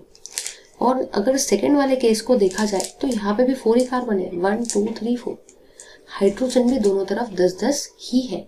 इसका मतलब ये वाले कंपाउंड का मॉलिक्यूलर फॉर्मूला सेम है। बट यहाँ पे अगर आप ध्यान से देखते हो तो जो भी आपका कार्बन एटम है उसकी एक स्ट्रेट चेन फॉर्म हुई है। और यहाँ पे आपने कैसा लिखा है, यहाँ पे आपने लिखा है 3 और एक 1। मतलब यहाँ पे आपने 4 के 4 कार्बन एटम को एक ही लाइन में लिखा, ठीक है। 4 + 0 भी बोल सकते हो। अगर आपको टोटल 4 चाहिए तो उसको 4 + 0 के फॉर्म में लिख सकते हैं। मतलब चारों के चारों कार्बन एटम एक ही लाइन में और नीचे कुछ भी नहीं है, 4 + 0। दूसरा तरीका ये है, आप 4 को 3 + 1 भी तो लिख सकते हो ना। तो 3 एक लाइन में और 1 नीचे की लाइन में, आप उसको ऐसे भी तो अरेंज कर सकते हो, समझ गए ना। तो 4 को लिखने के 2 तरीके हैं। पहला है 4 + 0, मतलब चारों के चारों कार्बन एटम एक लाइन में और ब्रांच में कुछ भी नहीं, 0, ऊपर नीचे कुछ भी नहीं, 0। सेकेंड तरीका है कि 4 को आप 3 + 1 भी लिख सकते हो, मतलब 3 कार्बन एक लाइन में और 1 कार्बन नीचे। लेकिन दोनों का ही फॉर्मूला सेम है और स्ट्रक्चर डिफरेंट है, इसलिए ये दोनों ही C4H10 के जो स्ट्रक्चर्स है ये एक दूसरे के स्ट्रक्चरल आइसोमर्स है। अब हम लोग देख रहे हैं प्रोपेन, प्रोपीन और प्रोपाइन को। तो प्रोपेन का जैसे कि मैंने आपको अभी बताया था फॉर्मूला होता है C3H8 और उसका स्ट्रक्चर इस तरीके से होता है। प्रोपीन की अगर मैं बात करूं तो ये अल्कीन है, इसलिए इसका फॉर्मूला हुआ C3H6। और प्रोपाइन की अगर बात करूं तो C3H4 इसका फॉर्मूला है, समझ गए ना। तो ये हुआ प्रोपेन जिसमें सभी कार्बन के बीच में सिंगल बॉन्ड है। ये हुआ प्रोपीन जिसमें एक कार्बन के बीच में डबल बॉन्ड है। और ये हुआ प्रोपाइन जिसमें दो कार्बन एटम के बीच में ट्रिपल बॉन्ड है, समझ गए ना। तो अल्केन में सिंगल बॉन्ड होता है, अल्कीन में डबल बॉन्ड होता है और अल्काइन में ट्रिपल बॉन्ड होता है। फिर यहाँ पे आइसोब्यूटेन का स्ट्रक्चर दिया हुआ है और आइसोब्यूटिलीन का स्ट्रक्चर दिया है। इसी आइसोब्यूटिलीन को आप आइसोब्यूटीन भी बोल सकते हो, सेम ही चीज है। तो यहाँ पे ब्यूटीन है मतलब अल्कीन है, इसलिए कार्बन और कार्बन के बीच में डबल बॉन्ड है और ब्यूटेन में सिंगल ही बॉन्ड होता है, समझ गए ना। उसी तरीके से यहाँ पे दिया है साइक्लोहेक्सेन और साइक्लोहेक्सीन। फर्क ये है कि इसका नाम हेक्सेन है, मतलब कार्बन एटम के बीच में सिंगल बॉन्ड है, और हेक्सीन में कार्बन और कार्बन के बीच में डबल बॉन्ड होता है, समझ गए ना। तो ये हुआ आपके साइक्लोहेक्सेन का फॉर्मूला और ये हुआ साइक्लोहेक्सीन का। यहाँ पे सभी कार्बन के बीच में सिंगल बॉन्ड है, बट साइक्लोहेक्सीन में जैसे कि उसका नाम में ही आ रहा है ईन, तो यहाँ पे कार्बन और कार्बन के बीच में एक पेयर में डबल बॉन्ड प्रेजेंट है, ठीक है। उसी तरीके से अगर मैं कंसिडर करती हूँ साइक्लोहेक्सेन और साइक्लोहेक्सीन के जगह पे साइक्लोपेंटेन और साइक्लोपेंटीन को, ठीक है। तो आप लोगों ने यहाँ पे ये देखा कि साइक्लोपेंटेन के नाम में ही आ रहा है पेंटेन, है ना। इसका मतलब यहाँ पे सभी कंपाउंड के बीच में कौन सा बॉन्ड रहेगा, सिंगल बॉन्ड, ठीक है। वही अगर मैं बेंजीन की बात करती हूँ तो बेंजीन का फॉर्मूला होता है C6H6 और जनरली तीनों ही कार्बन एटम के बीच में सिंगल डबल बॉन्ड होता है। तो यहाँ पे alternate single double single double single double ऐसे बॉन्ड प्रेजेंट होते हैं। तो इसमें से आपको जितना भी मैंने पढ़ाया अभी तक, ये वाला, ठीक है, या ये वाला, ये इनमें से कोई भी 2 स्ट्रक्चर पेपर में आ सकते हैं। तो एकदम अच्छे तरीके से आप लोग उसको प्रिपेयर कर लो। अब हम लोग देख रहे हैं फंक्शनल ग्रुप कि बेसिकली ये फंक्शनल ग्रुप क्या होते हैं, जरा ध्यान देना। फंक्शनल ग्रुप, ठीक है। तो बेसिकली देखो क्या होता है, जब आप किसी भी कार्बन के कंपाउंड को कोई फंक्शनल ग्रुप अटैच करवाते हो तो फंक्शनल ग्रुप लगाने से प्रॉपर्टीज बदलते जाती है, प्रॉपर्टीज वेरी करती है, प्रॉपर्टीज चेंज होती है। तो दिमाग में सबसे पहला क्वेश्चन ये आता है कि फंक्शनल ग्रुप क्या है। तो याद रखना कि जो भी हेटेरो एटम्स होते हैं, जो भी हेटेरो एटम्स होते हैं, हेटेरो एटम्स मतलब ही डिफरेंट एटम। याद रखना हेटेरो एटम मतलब ही वो एटम जो कि डिफरेंट होते हैं देन कार्बन। अलग होते हैं कार्बन से, ऐसे एटम को आप लोग हेटेरो एटम बोलते हो। तो हेटेरो एटम्स और द ग्रुप ऑफ एटम्स जिनमें बेसिकली अलग अलग एटम्स प्रेजेंट होते हैं, उसको आप फंक्शनल ग्रुप बोलते हो। ठीक है, अब ये सारे फंक्शनल ग्रुप की लिस्ट दे रखी है। तो यहाँ पे आपको बहुत सारे फंक्शनल ग्रुप के बारे में बताया है। सबसे पहले अगर मैं बात करती हूँ हैलो की, तो जैसे इसका नाम ही है हैलो, मतलब इसमें जो फंक्शनल ग्रुप रहेगा वो कौन सा रहेगा, इसमें आपका फंक्शनल ग्रुप हैलोजन रहेगा, क्योंकि नाम ही है हैलो। समझ गए ना। अब हैलो को जनरली आप एक्स से रिप्रेजेंट कर सकते हो। इसमें अगर सपोज क्लोरीन आता है, यहाँ पे गलत लिखा है, क्लोरो चाहिए, CHLORO। ठीक है, तो अगर हैलोजन के जगह पे Cl आता है, मतलब क्लोरीन आता है, तो आप उसको क्लोरो बोलते हो। अगर Br आता है तो आप उसको ब्रोमो बोलते हो। अगर I आता है तो आप उसको आयोडो बोलते हो। मतलब आप लोगों ने यहाँ पे ये देखा कि पहली जो चीज़ है वो है हैलोजन। हैलोजन में क्लोरीन भी आ सकता है, ब्रोमीन भी आ सकता है, आयोडीन भी आ सकता है। अगर क्लोरीन आता है तो आप उसको क्लोरो बोलेंगे, ब्रोमीन आता है तो ब्रोमो, और आयोडीन आता है तो आयोडो। ठीक है, फिर है अल्कोहल। अल्कोहल को हम लोग जो फॉर्मूले से रिप्रेजेंट करते हैं वो होता है OH। याद रखना, अगर कभी भी OH ग्रुप आता है तो उसका मतलब अल्कोहल होता है।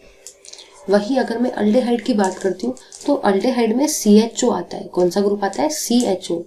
और इसी CHO को आप ऐसे भी रिप्रेजेंट कर सकते हो, C+OH। याद रखना, अगर कहीं पे CHO लिखा है, अगर कहीं पे C+OH लिखा है, तो याद रखना ये सेम ही चीज़ है, ये डिफरेंट नहीं है। और इसका फंक्शनल ग्रुप कौन सा होता है, इसका नाम होता है अल्डेहाइड। अगर मैं बात करती हूँ कीटोन की, कीटोन का मतलब ही होता है CO।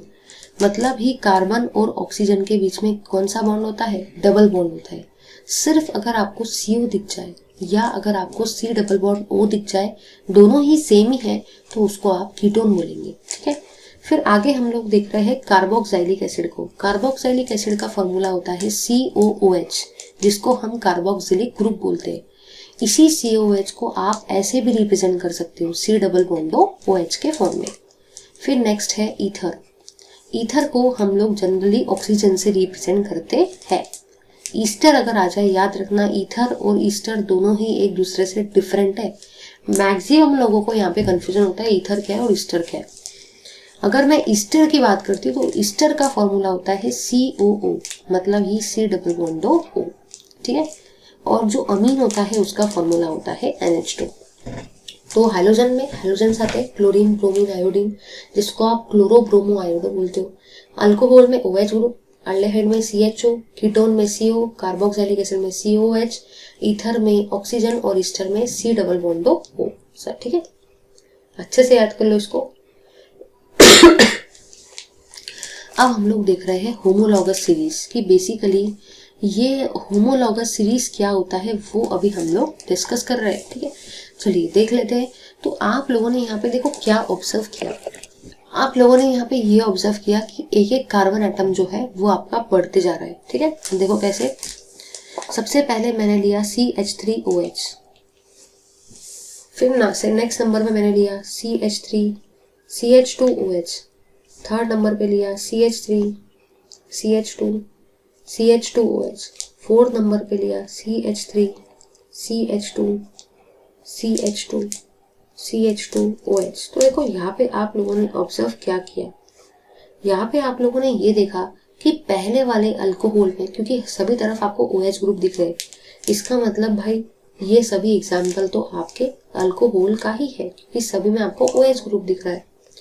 अब पहले आपको सिर्फ एक ही कार्बन दिख रहा है, फिर आपको 2 दिख रहे हैं, फिर आपको 3 कार्बन दिख रहे हैं, फिर आपको 4 कार्बन दिख रहे हैं। तो आप लोगों ने यहाँ पे ये देखा कि नो डाउट ये सारे ही कंपाउंड अल्कोहल ही है।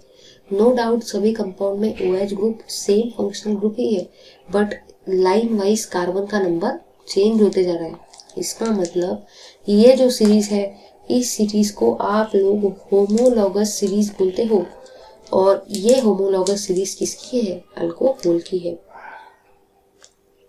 ठीक है, अब हम लोग आगे का पार्ट डिस्कस कर रहे हैं। तो बेसिकली देखो आगे के पार्ट में यहाँ पे दिया क्या है,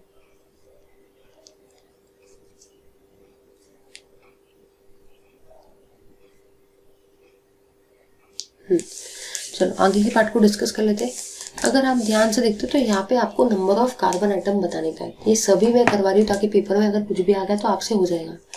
देखो कार्बन एटम को तो आप मॉलिक्यूलर फॉर्मूले से भी देख के बता सकते हो। यहाँ पे 1 है तो यहाँ पे मैंने 1 लिखा, यहाँ पे 2 कार्बन है तो मैंने यहाँ पे 2 लिखा, यहाँ पे 3 कार्बन है तो मैंने यहाँ पे 3 लिखा, यहाँ पे 4 कार्बन है तो मैं यहाँ पे क्या लिखूंगी 4, यहाँ पे 5 कार्बन है पेंटेन में तो मैं यहाँ पे क्या लिखूंगी 5, यहाँ पे 6 कार्बन है तो मैं यहाँ पे क्या लिखूंगी 6। इस तरीके से मैंने नंबर ऑफ कार्बन एटम लिख दिए। अब मुझे जो आगे का लिखने का है वो है नंबर ऑफ CH2 यूनिट, कि कितने CH2 यूनिट यहाँ पे प्रेजेंट है। ठीक है, अब फर्स्ट केस में तो एक ही CH2 यूनिट है क्योंकि एक ही कार्बन है तो एक ही CH2 यूनिट है। यहाँ पे 2 CH2 यूनिट है क्योंकि 2 कार्बन है। यहाँ पे 3 कार्बन है, इसका मतलब कितने CH2 यूनिट है 3। यहाँ पे 4 कार्बन है, मतलब कितने CH2 यूनिट है 4। 5 कार्बन है तो CH2 यूनिट भी 5, और अगर 6 कार्बन है तो CH2 यूनिट भी 6। तो यहाँ पे आप लोगों ने ये देखा कि ये सभी होमोलॉगस सीरीज है अल्केन की, क्योंकि नीचे जाने से एक एक नंबर बढ़ते जा रहा है। इसका मतलब ये होमोलॉगस सीरीज तो है बट अल्केन की है। ठीक है,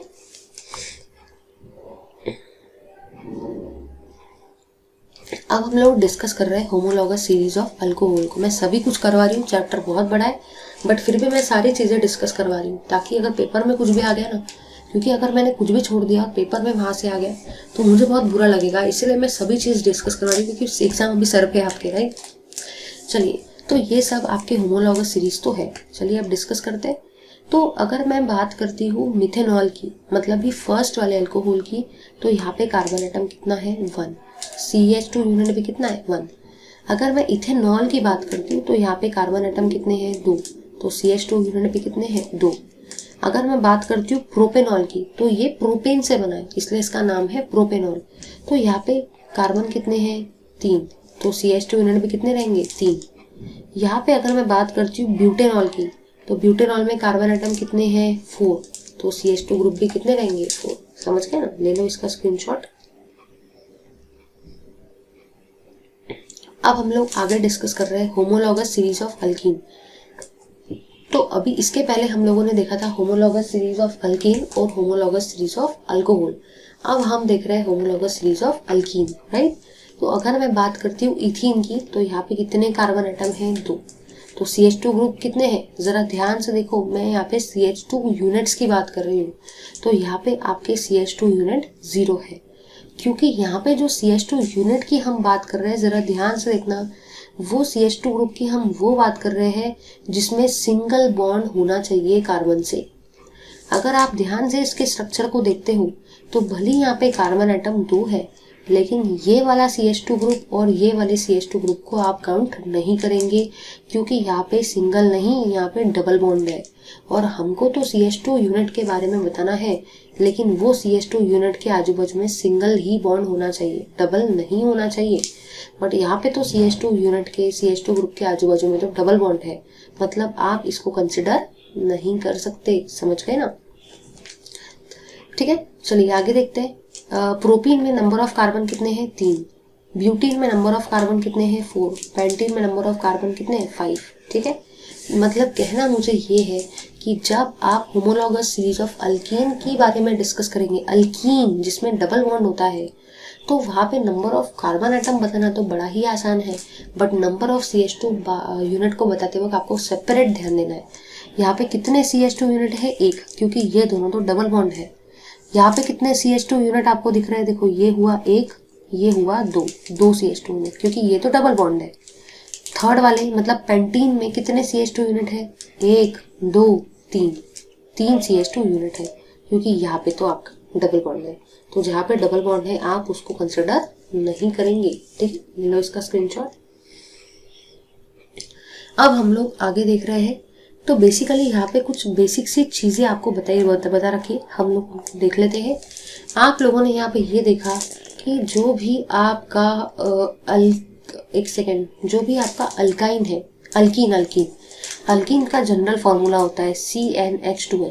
याद रखना इस चीज़ को बहुत अच्छे से कि अल्कीन का जनरल फॉर्मूला CnH2n होता है, और n का मतलब ही होता है नंबर ऑफ कार्बन एटम। ठीक है, अब हम लोग देख रहे हैं nomenclature system of carbon atom. तो यहाँ पे बेसिकली अगर मैं बात करती हूँ नॉमेनक्लेचर की, तो याद रखना कि नॉमेनक्लेचर का मतलब ही नेमिंग होता है। और नेमिंग टोटल 2 टाइप की होती है। एक होता है आपका कॉमन नेम और एक होता है आपका IUPAC नेम। ऐसे टोटल 2 टाइप से हम लोग किसी भी कंपाउंड को नेम दे सकते हैं। पहला रहता है कॉमन नेम और सेकंड रहता है आपका IUPAC नेम। ठीक, चलिए अब हम लोग देख लेते हैं इसको, आगे देखते हैं, थोड़ा यहाँ पे नहीं देखते मैं। अब देखो बेसिकली यहाँ पे क्या है, यहाँ पे आपको जो याद रखना है वो ये है कि देखो कॉमन नेम की अगर मैं बात करूँ तो कॉमन नेम से पेपर में कोई क्वेश्चन नहीं आता है, कॉमन नेम बिल्कुल भी इंपॉर्टेंट नहीं है।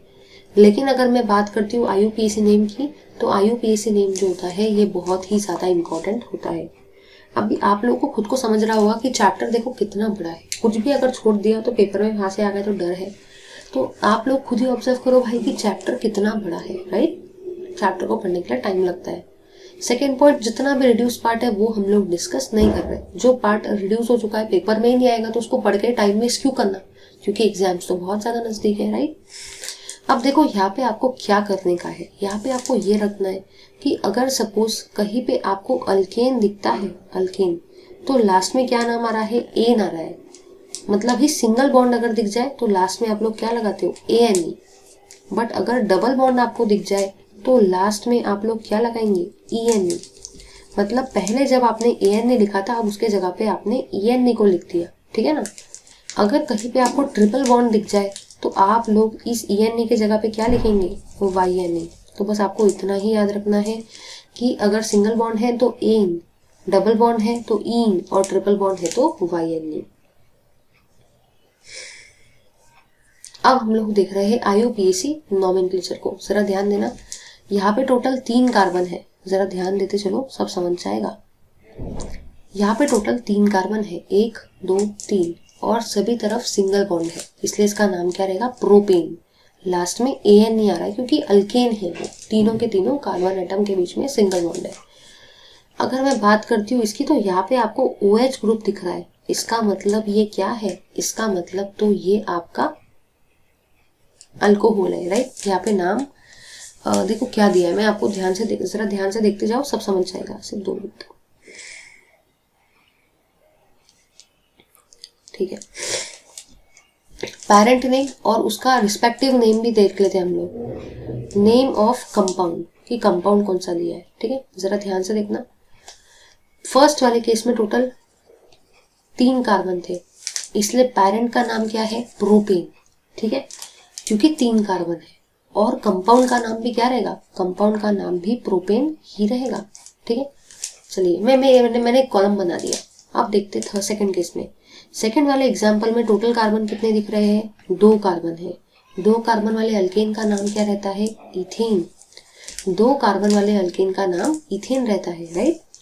लेकिन यहाँ पे आपको एक OH ग्रुप भी दिख रहा है, इसका मतलब ये क्या है, अल्कोहल है, तो इसका नाम आप लोग क्या लिखेंगे, इथेनॉल। समझ गए ना। आगे देखते हैं। अगर मैं बात करती हूँ इसकी, तो थर्ड केस में यहाँ पे कार्बन आपको कितने दिख रहे हैं, 1 2 3, 3 कार्बन दिख रहे हैं। तो 3 कार्बन वाले अल्केन का नाम क्या होता है, प्रोपेन। बट यहाँ पे आपको COOH ग्रुप दिख रहा है, COOH ग्रुप मतलब ही क्या होता है, एसिड, इसलिए इसका नाम क्या रहेगा, प्रोपेनोइक एसिड। नंबरिंग में आपको थोड़ा बाद में बताऊंगी। उसके बाद में नेक्स्ट वाले केस में कितने कार्बन है, 1 2 3 4, 4 कार्बन है। 4 कार्बन वाले अल्केन का नाम क्या होता है, ब्यूटेन। बट यहाँ पे आपको CHO ग्रुप दिख रहा है, और CHO ग्रुप जो होता है उसका मतलब ही क्या होता है, अल्डेहाइड, इसलिए इसका नाम क्या रहेगा, ब्यूटेनल, ठीक है। चलो आगे देखते हैं। अगर मैं बात करती हूँ थर्ड नेक्स्ट केस की, तो नेक्स्ट केस में आपको टोटल कितने कार्बन दिख रहे हैं, 3। 3 कार्बन वाले अल्केन का नाम होता है प्रोपेन। 3 कार्बन वाले अल्कीन का नाम क्या होगा, प्रोपीन। 3 कार्बन वाले अल्काइन का नाम क्या होगा, प्रोपाइन। तो अगर आपको 3 कार्बन वाला अल्केन दिखता है तो आप उसको प्रोपेन बोलेंगे। अगर आपको 3 कार्बन वाला अल्कीन दिखता है, डबल बॉन्ड आता है, तो प्रोपीन। और अगर आपको 3 कार्बन वाला अल्काइन आता है, ट्रिपल बॉन्ड आता है, तो प्रोपाइन, ठीक है। चलिए इसके पहले वाली चीज को डिस्कस कर लेते हैं। हाँ, रूल नंबर 2 को, if the structural formula contains a functional group then replace the last letter E from the parent chain by the condense name of the functional group. ठीक है, तो देखो बेसिकली यहाँ पे कुछ कंडेंस नेम दे रखे ना,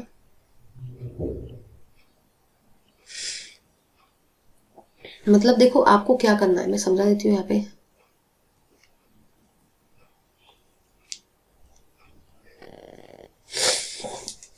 अभी यहाँ पे आपको जो फंक्शनल ग्रुप दिख रहा है वो दिख रहा है OH, और OH ग्रुप अगर आ जाए, अल्कोहल आ जाए, तो आप लोग उसको OL लास्ट में लगाते हो। लास्ट में क्या लगाते हो? लास्ट में आप लोग OL लगाते हो। तो आपको कुछ भी नहीं करना है, इथेन का E हटाना है और इस E के जगह पे आपको क्या लगाना है? OL। समझ गए? तो इस तरीके से नाम आया। अगर आपको क्लोरीन दिखता है तो क्लोरीन के लिए आप लोग क्या लगाते हो? क्लोरीन के लिए आप लोग लेते हो क्लोरो, और इस क्लोरो को आप लोग स्टार्टिंग में लगाते हो। ठीक है, तो अब ये नाम क्या हो जाएगा? क्लोरो को स्टार्टिंग में लगाओ, क्लोरो इथेन। अगर सपोज ब्रोमीन आ गया तो आप लोग उसको ब्रोमो बोलते हो, इस ब्रोमो को भी आप स्टार्टिंग में लगाएंगे तो क्या बन जाएगा? Bromo ethane. ठीक है, अब जरा आगे देखते हैं। यहाँ पे आपको दिख रहा है CHO, CHO मतलब ही अल्डेहाइड, तो अल्डेहाइड के नाम में ही आ रहा है अल्डेहाइड, तो Al आ रहा है ना, तो इस Al को आप लोग कहाँ पे लगाएंगे? लास्ट में। तो इस E को हटाएंगे और इस E के जगह पे क्या लगाएंगे? Al लगाएंगे। समझ में आया? आगे देखते हैं। अगर मैं बात करती हूँ COOH की, तो COOH जो होता है उसके लास्ट में आप लोग क्या लगाते हो? Oic acid. ये ओइक नाम कहाँ से आया? कार्बोक्सिलिक एसिड, तो ये ओइक वहां से आया। तो आप लोग इस E को हटाएंगे और इस E के जगह पे क्या लगाएंगे? इस E के जगह पे लगाएंगे ओइक एसिड। अगर NH2 आता है तो उसको आप लोग अमीन बोलते हो, तो आप लोग इस E को हटाएंगे और इस E के जगह पे आप लोग क्या लगाएंगे? अमीन लगाएंगे। अगर CO आता है तो कीटोन, कीटोन में क्या आता है? ओन, वन, ओन, ONE, तो इस E के जगह पे क्या लगाएंगे? ONA। समझ में आया? तो इस तरीके से कहना मुझे ये है कि अगर आपका हैलोजन आता है जैसे कि क्लोरो, ब्रोमो, आयोडो, फ्लोरो, तो आप उसका नाम स्टार्टिंग में लिखेंगे, मतलब क्लोरो भी स्टार्टिंग में लगाएंगे, ब्रोमो भी स्टार्टिंग में लगाएंगे, आयोडो भी स्टार्टिंग में, फ्लोरो भी स्टार्टिंग में। बट अगर हैलोजन के अलावा बाकी कोई कंपाउंड आ गए तो उन सबके जितने भी सफिक्स आपको यहाँ पे दे रखे वो आपको अल्केन में से लास्ट वाले E को हटाकर उसके जगह पे लिखने का है। बहुत इंपॉर्टेंट है। अब देखते हैं स्टेप नंबर 3। स्टेप नंबर 3 ये कहता है कि बेसिकली आप जब नंबर लिखेंगे तो नंबर आपको कहाँ से लिखने का है। ठीक है, तो बेसिकली देख लेते हैं हम लोग। यहाँ पे वाली चीज दे रखी है क्योंकि इस चीज को समझाए बिना मैं आगे नहीं बढ़ सकती हूँ। चलिए समझ लेते हैं यहाँ पे इसको क्या बोल रखा है यहाँ पे।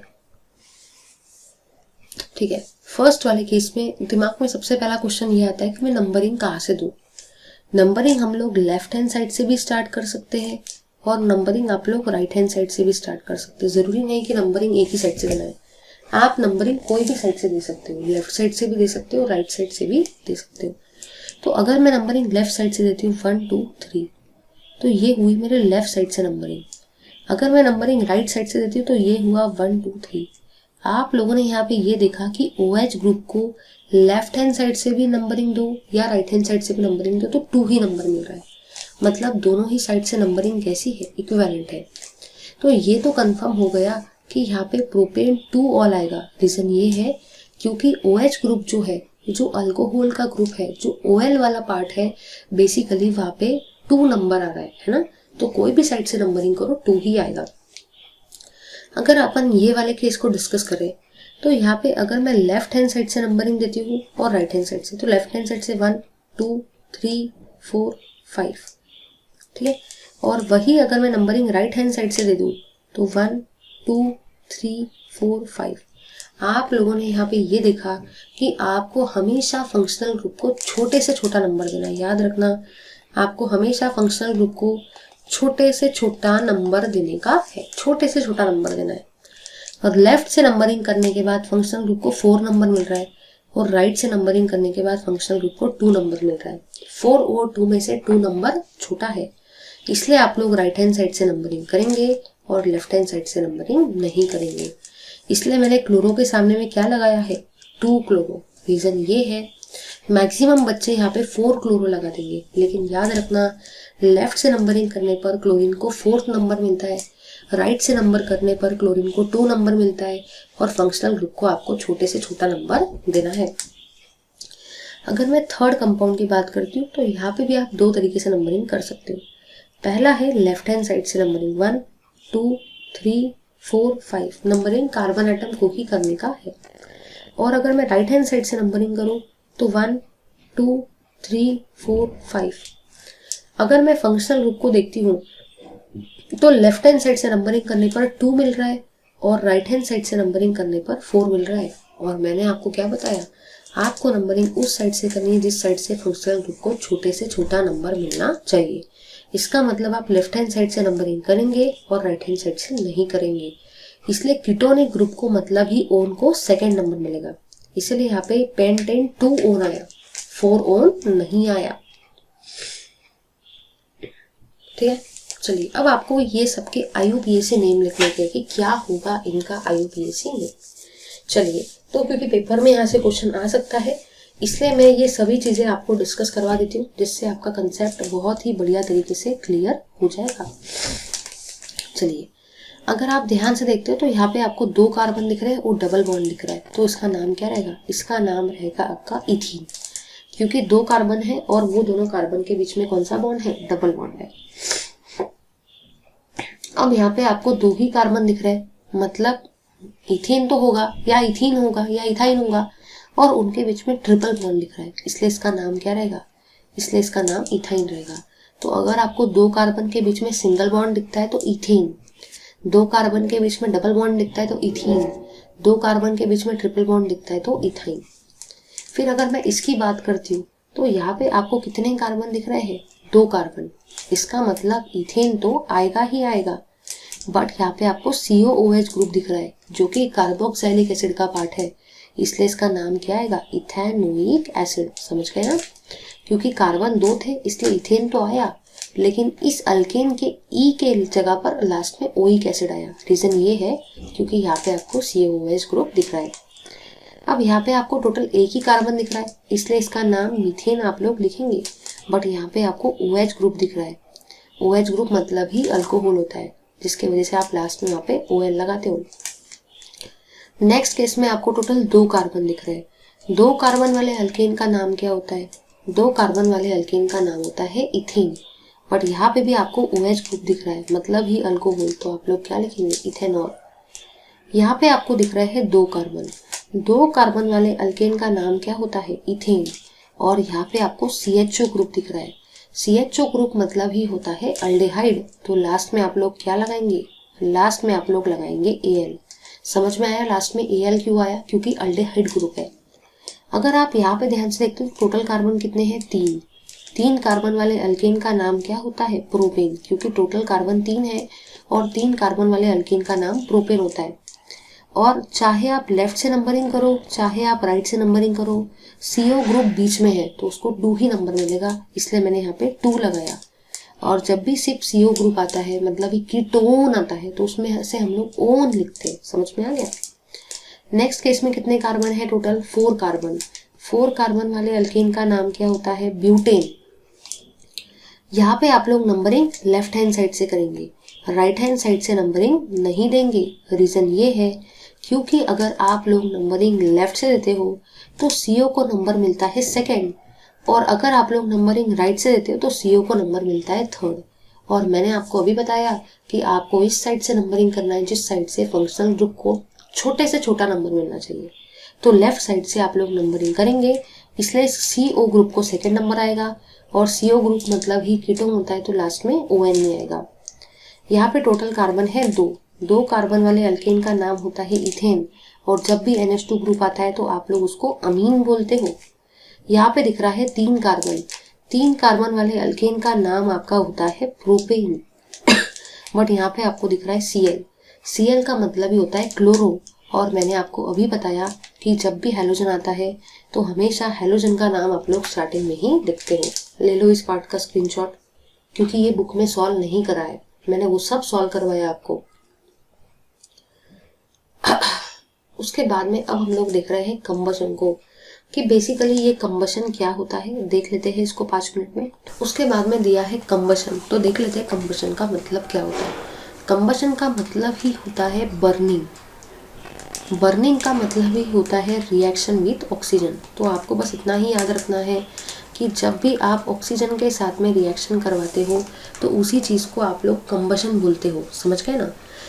तो अब हम लोग कंबशन के आगे के रिएक्शंस देख लेते हैं। पहले केस में आपने कार्बन की रिएक्शन ऑक्सीजन के साथ करवाई, तो वहाँ पे फॉर्म हुआ CO2, मतलब ही आपने कार्बन का कंबशन करवाया। कार्बन का रिएक्शन ऑक्सीजन के साथ करवाया या कार्बन का बर्निंग करवाया, तो वहाँ पे हीट और लाइट भी प्रोड्यूस होता है, ठीक है। उसके बाद में है CH4। CH4 मतलब ही मीथेन, उसका भी रिएक्शन आपने ऑक्सीजन के साथ करवाया, तो वहाँ पे बनता है CO2 + H2O + हीट और लाइट। फिर आपने लिया इथेनॉल को, है ना, जैसे कि यहाँ पे OH ग्रुप है, इसका ही मतलब ये क्या है, इसका ही मतलब ये आपका अल्कोहल है। इसका भी आपने क्या करवाया, इसका भी आपने बर्निंग करवाया, मतलब ही रिएक्शन विथ ऑक्सीजन या कंबशन करवाया, तो वहाँ पे बनता है CO2 + H2O + हीट लाइट, ठीक है। तो आप लोगों ने यहाँ पे ऑब्जर्व क्या किया, आप लोगों ने यहाँ पे जो ऑब्जर्व किया तीनों ही रिएक्शन में, वो ये किया कि चाहे आप कार्बन को लो, चाहे आप मीथेन को लो, चाहे आप इथेनॉल को लो, जब भी आप उनका रिएक्शन करवाएंगे ऑक्सीजन के साथ में, मतलब जब भी आप उनका बर्निंग करवाएंगे, तो हमेशा वहाँ पे हीट और लाइट तो प्रोड्यूस होने ही वाला है, समझ गए ना। बस इतना ही याद रखो। उसके बाद में आपको यहाँ पे जो दे रखा है वो है ऑक्सीडेशन रिएक्शन। तो चलिए अब हम लोग डिस्कस कर लेते हैं कि बेसिकली ये ऑक्सीडेशन रिएक्शन क्या होती है। ऑक्सीडेशन रिएक्शन का मतलब ये होता है कि आप किसी कंपाउंड को एयर के प्रेजेंस में इग्नाइट करवाएंगे, एयर के प्रेजेंस में उसको जलाएंगे, ठीक है। तो याद रखना उस प्रोसेस को आप लोग क्या बोलते हो, उस प्रोसेस को आप लोग ऑक्सीडेशन बोलते हो, ठीक है। जैसे कि अगर आप ये वाले एग्जाम्पल को देखते हो, तो ये वाले एग्जाम्पल में देखो आप लोगों ने ऑब्जर्व क्या किया, ये वाले एग्जाम्पल में आप लोगों ने सबसे पहले यहाँ पे इथेनॉल को लिया, इथेनॉल की रिएक्शन करवाई अल्केलाइन की MnO4 के साथ। याद रखना ये जो अल्केलाइन की MnO4 है ये बहुत ही स्ट्रॉन्ग ऑक्सीडाइजिंग एजेंट है। याद रखना ऑक्सीडाइजिंग एजेंट तो है ही, लेकिन बहुत ही ज़्यादा स्ट्रॉन्ग ऑक्सीडाइजिंग एजेंट है। मतलब जब आप किसी कंपाउंड के अंदर में इसको डालोगे तो डायरेक्टली इस अल्कोहल से क्या बन जाता है, इस अल्कोहल से आपका एसिड बन जाता है।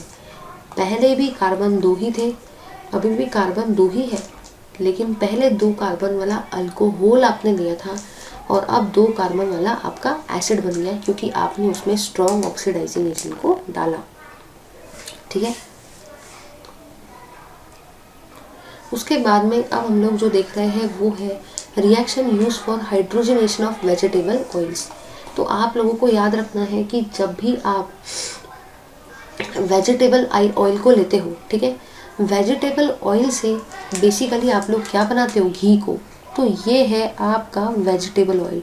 वेजिटेबल ऑयल मतलब ही समझ लो फल्ली का ऑयल या सोयाबीन का ऑयल, क्योंकि ये सब वेजिटेबल से तो है, सोयाबीन फल्ली है ना। तो ये सब जो है ये वेजिटेबल ऑयल है। तो वेजिटेबल से जो भी ऑयल फॉर्म होता है उसको हम वेजिटेबल ऑयल बोलते हैं। ये वेजिटेबल ऑयल जो होता है ये अनसैचुरेटेड नेचर का होता है, ठीक है। लेकिन अब जो ये वाला ऑयल बना है इसको हम लोग सैचुरेटेड बोलते हैं। रीज़न ये है, इसको आप वनस्पति घी भी बोलते हो। तो याद रखना कि जो भी वनस्पति घी आपको मिलता है, मतलब ही जो आपका डालडा होता है, उसको आप वनस्पति घी बोलते हो। याद रखना डालडा जो होता है उसको हम लोग वनस्पति घी बोलते हैं। जो ऑयल होता है वो अनसैचुरेटेड नेचर का होता है, क्योंकि कार्बन और कार्बन के बीच में डबल बॉन्ड होता है। लेकिन जब आप इसकी reaction hydrogen in presence of platinum निकल के प्रेजेंस में करवाते हो तो ये डबल बॉन्ड सिंगल बॉन्ड में कन्वर्ट हो जाता है। इसका मतलब ये अनसैचुरेटेड कंपाउंड सैचुरेटेड कंपाउंड बन जाता है और इसका नाम क्या होता है, वनस्पति घी। यहाँ पे H2 है, इसका ही मतलब यहाँ पे 2 हाइड्रोजन है, तो एक हाइड्रोजन को आप ये वाले कार्बन पे ऐड करेंगे, दूसरे हाइड्रोजन को आप ये वाले कार्बन पे ऐड करेंगे। जब आप 2 हाइड्रोजन को ये वाले कार्बन पे एक एक पे ऐड कर देंगे तो ये डबल बॉन्ड आपका सिंगल बॉन्ड में कन्वर्ट हो जाएगा। ठीक है, चलिए अब हम लोग देखते हैं क्लोरीनेशन ऑफ मीथेन को कि क्या होता है क्लोरीनेशन। तो याद रखना, जैसे कि इसका नाम ही है क्लोरीनेशन, इसका मतलब जाहिर सी बात ये है कि आप लोग यहाँ पे क्लोरीन को ऐड करवाने वाले, क्योंकि नाम क्लोरीनेशन है। ठीक है, तो पहले आपने क्या किया, यहाँ पे आपको 2 क्लोरीन दिख रहे थे, एक हाइड्रोजन यहाँ से रिमूव किया, एक क्लोरीन यहाँ से रिमूव किया, तो HCl को पहले आप रिमूव कर दो। देखो करना कुछ भी नहीं है, मैं आपको बताई थी क्या करना है। पहले कितने हाइड्रोजन थे, 4, 4 - 1 कितना होता है, 3, एक क्लोरीन को ऐड कर दो। फिर कितने हाइड्रोजन है, 3, 3 - 1 कितना होता है, 2, 2 क्लोरीन को ऐड कर दो। फिर कितने हाइड्रोजन है, 2, 2 - 1 कितना होता है, 1, 3 क्लोरीन को ऐड कर दो।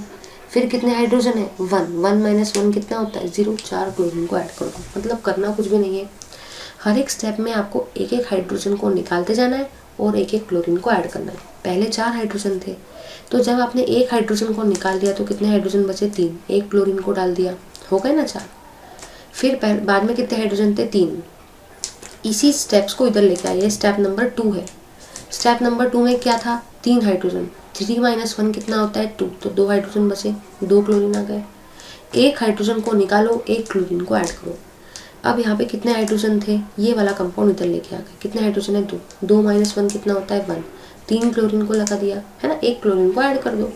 फिर ये वाली चीज़ को यहाँ पे लेके आ गए, स्टेप नंबर 4 जो कि आपकी लास्ट स्टेप है। कितने हाइड्रोजन है, 1, 1 - 1 कितना होता है, 0, 4 क्लोरीन को लगा दिया। तो इस तरीके से स्टार्टिंग में 4 हाइड्रोजन थे और लास्ट में 4 क्लोरीन आ गए। कार्बन का वाले कंपाउंड का, मीथेन का पूरा क्या हो गया, क्लोरीनेशन हो गया। उसके बाद में यहाँ पे इथेनॉल और इथेनोइक एसिड के कुछ कैरेक्टरिस्टिक्स दे रखे हैं। तो चलिए अब हम लोग डिस्कस कर लेते हैं इथेनॉल और इथेनोइक एसिड के वो सारे कैरेक्टरिस्टिक्स को। ठीक है, तो याद रखना कि इथेनॉल मतलब ही जो अल्कोहल है ना, जो लोग पीते हैं ना, वो अल्कोहल इथेनॉल ही होता है, जिसको आप लोग दारू भी बोलते हो, राइट। तो इथेनॉल जो होता है और जो इथेनोइक एसिड होता है, जैसे कि आप सभी को पता है, ये लिक्विड नेचर का होता है, कलरलेस होता है, इसका कोई कलर नहीं होता, लिक्विड नेचर में होता है और बॉइलिंग पॉइंट 78 डिग्री सेल्सियस होता है। यहाँ से भी पेपर में MCQ आ सकता है। याद रखना कि जो भी आपका इथेनॉल होता है उसको आप अल्कोहल या स्पिरिट भी बोलते हो। ठीक है, उसके बाद when aqueous solution of ethanol is tested with litmus paper it is found to be neutral. याद रखना MCQ यहाँ से भी आ सकता है कि अल्कोहल का नेचर कैसा है, तो याद रखना उसको न्यूट्रल बोलते हैं। Consumption small quantity of alcohol is called as lethal. तो देखो ये सब आपको याद रखना है। पहला पॉइंट कि इथेनॉल और इथेनोइक एसिड कलरलेस लिक्विड होते हैं, बॉइलिंग पॉइंट 78 डिग्री सेल्सियस होता है। इथेनॉल को अल्कोहल और स्पिरिट भी बोला जाता है। इथेनॉल न्यूट्रल नेचर का होता है। अगर थोड़ा सा भी अल्कोहल आपने पी लिया या कंज्यूम कर लिया तो उस चीज़ को आप लोग लीथल बोलते हो। ये भी MCQ के फॉर्म में आ सकता है, इसलिए मैंने उसको येलो कलर से हाईलाइट किया है।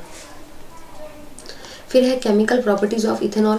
तो पहली केमिकल प्रॉपर्टी है रिएक्शन विद सोडियम की इथेनॉल जो होता है, जब आप उसकी रिएक्शन, इथेनॉल की रिएक्शन जब आप सोडियम के साथ में करवाते हो, तो देखो यहाँ पे बेसिकली होता क्या है। तो यहाँ पे आप लोगों ने ये देखा कि ये जो हाइड्रोजन है ना, इस हाइड्रोजन के जगह पे सोडियम आ जाता है। याद रखना, इस हाइड्रोजन के जगह पे सोडियम आ जाता है और जो भी कंपाउंड फॉर्म होता है उसका नाम होता है सोडियम इथॉक्साइड।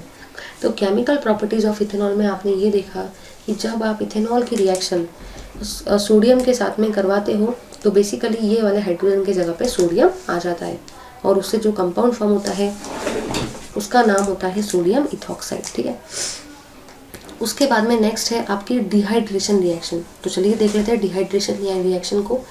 जब आप इथेनॉल को हीट करवाते हो at a temperature of 170 degree Celsius, ethanol को जब आप 170 डिग्री सेल्सियस पे हीट करवाते हो, ये आपका इथेनॉल है, इसको आपने हीट करवाया 170 डिग्री सेल्सियस पर और आप उसके अंदर में डाल रहे हो कंसनट्रेटेड H2SO4 को। याद रखना ये कंसनट्रेटेड H2SO4 एक डिहाइड्रेटिंग एजेंट है। तो जैसे कि इसका नाम ही है डिहाइड्रेटिंग एजेंट, इसका मतलब यहाँ से रिमूव क्या होने वाला है, वाटर, है ना। जो रिएक्शन में वाटर का रिमूवल होता है उसको आप डिहाइड्रेशन बोलते हो। तो यहाँ से आपने एक हाइड्रोजन को रिमूव किया और यहाँ से आपने एक OH को रिमूव किया, तो ये दोनों ही कार्बन के बीच में कौन सा बॉन्ड आ जाएगा, डबल बॉन्ड। उसके बाद में यहाँ पे एसिड लिया है और बेस लिया है। जैसे कि आप सभी को ये चीज़ तो भाई बहुत ही बढ़िया तरीके से पता है कि जब भी एसिड की रिएक्शन आप लोग बेस के साथ में करवाते हो तो हमेशा वहाँ पे सॉल्ट और वाटर फॉर्म होता है। तो वही तो रिएक्शन है, acid plus base gives salt plus water. अच्छे से याद रखना है, ये एसिड है, एसिडिक एसिड, ये आपका बेस है। तो यहाँ से सबसे पहले क्या बाहर निकलेगा, यहाँ से सबसे पहले जो बाहर निकलेगा वो रहेगा आपका वाटर। तो यहाँ से निकला एसिड में से H, बेस में से निकला OH, मतलब यहाँ से आपका वाटर बाहर निकल गया। तो ये दोनों को ही फिर एक दूसरे के साथ में जोड़ के मैंने सॉल्ट बना दिया। नीचे में भी वही वाली रिएक्शन हो रही है और यहाँ पे भी वही रिएक्शन हो रही है। यहाँ पे भी कुछ भी नहीं करना है, वही वाली चीज़ आपको करने का है।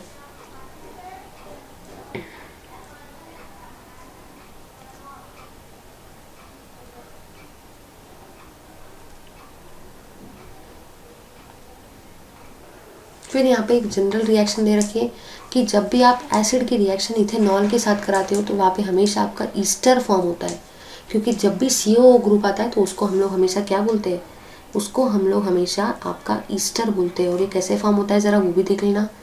यहाँ से निकलता है H, ठीक है, और यहाँ से निकलता है आपका OH।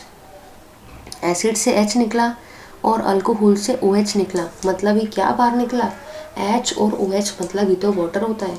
तो यहाँ से एसिड से आपने H को रिमूव किया और अल्कोहल से आपने OH को रिमूव किया, तो H और OH से वाटर फॉर्म हुआ। अब जो भी कंपाउंड यहाँ पे बच गया ना उसको आप लोग जोड़ देंगे और उससे ये वाला कंपाउंड बना देंगे जिसका नाम ईस्टर होता है। ठीक है, thank you very much for watching this video. यहाँ पे आपका ये वाला चैप्टर ख़त्म होता है। आई नो चैप्टर बहुत ही ज़्यादा बड़ा था, बट देखो भाई मैंने सारी चीज़ें कवर कराई। मैंने एक्सरसाइज वाला पार्ट भी डिस्कस कराया जो कि टेबुलर फॉर्म में थे, सारे टेबल्स डिस्कस करवाए, क्योंकि मुझे लगा भाई अगर बुक में नहीं दिया पेपर में आ गया तो। इसलिए आप सभी को लाइक करना है, शेयर करना है और सब्सक्राइब करना है। Thank you very much because exams are very near. Thank you everyone.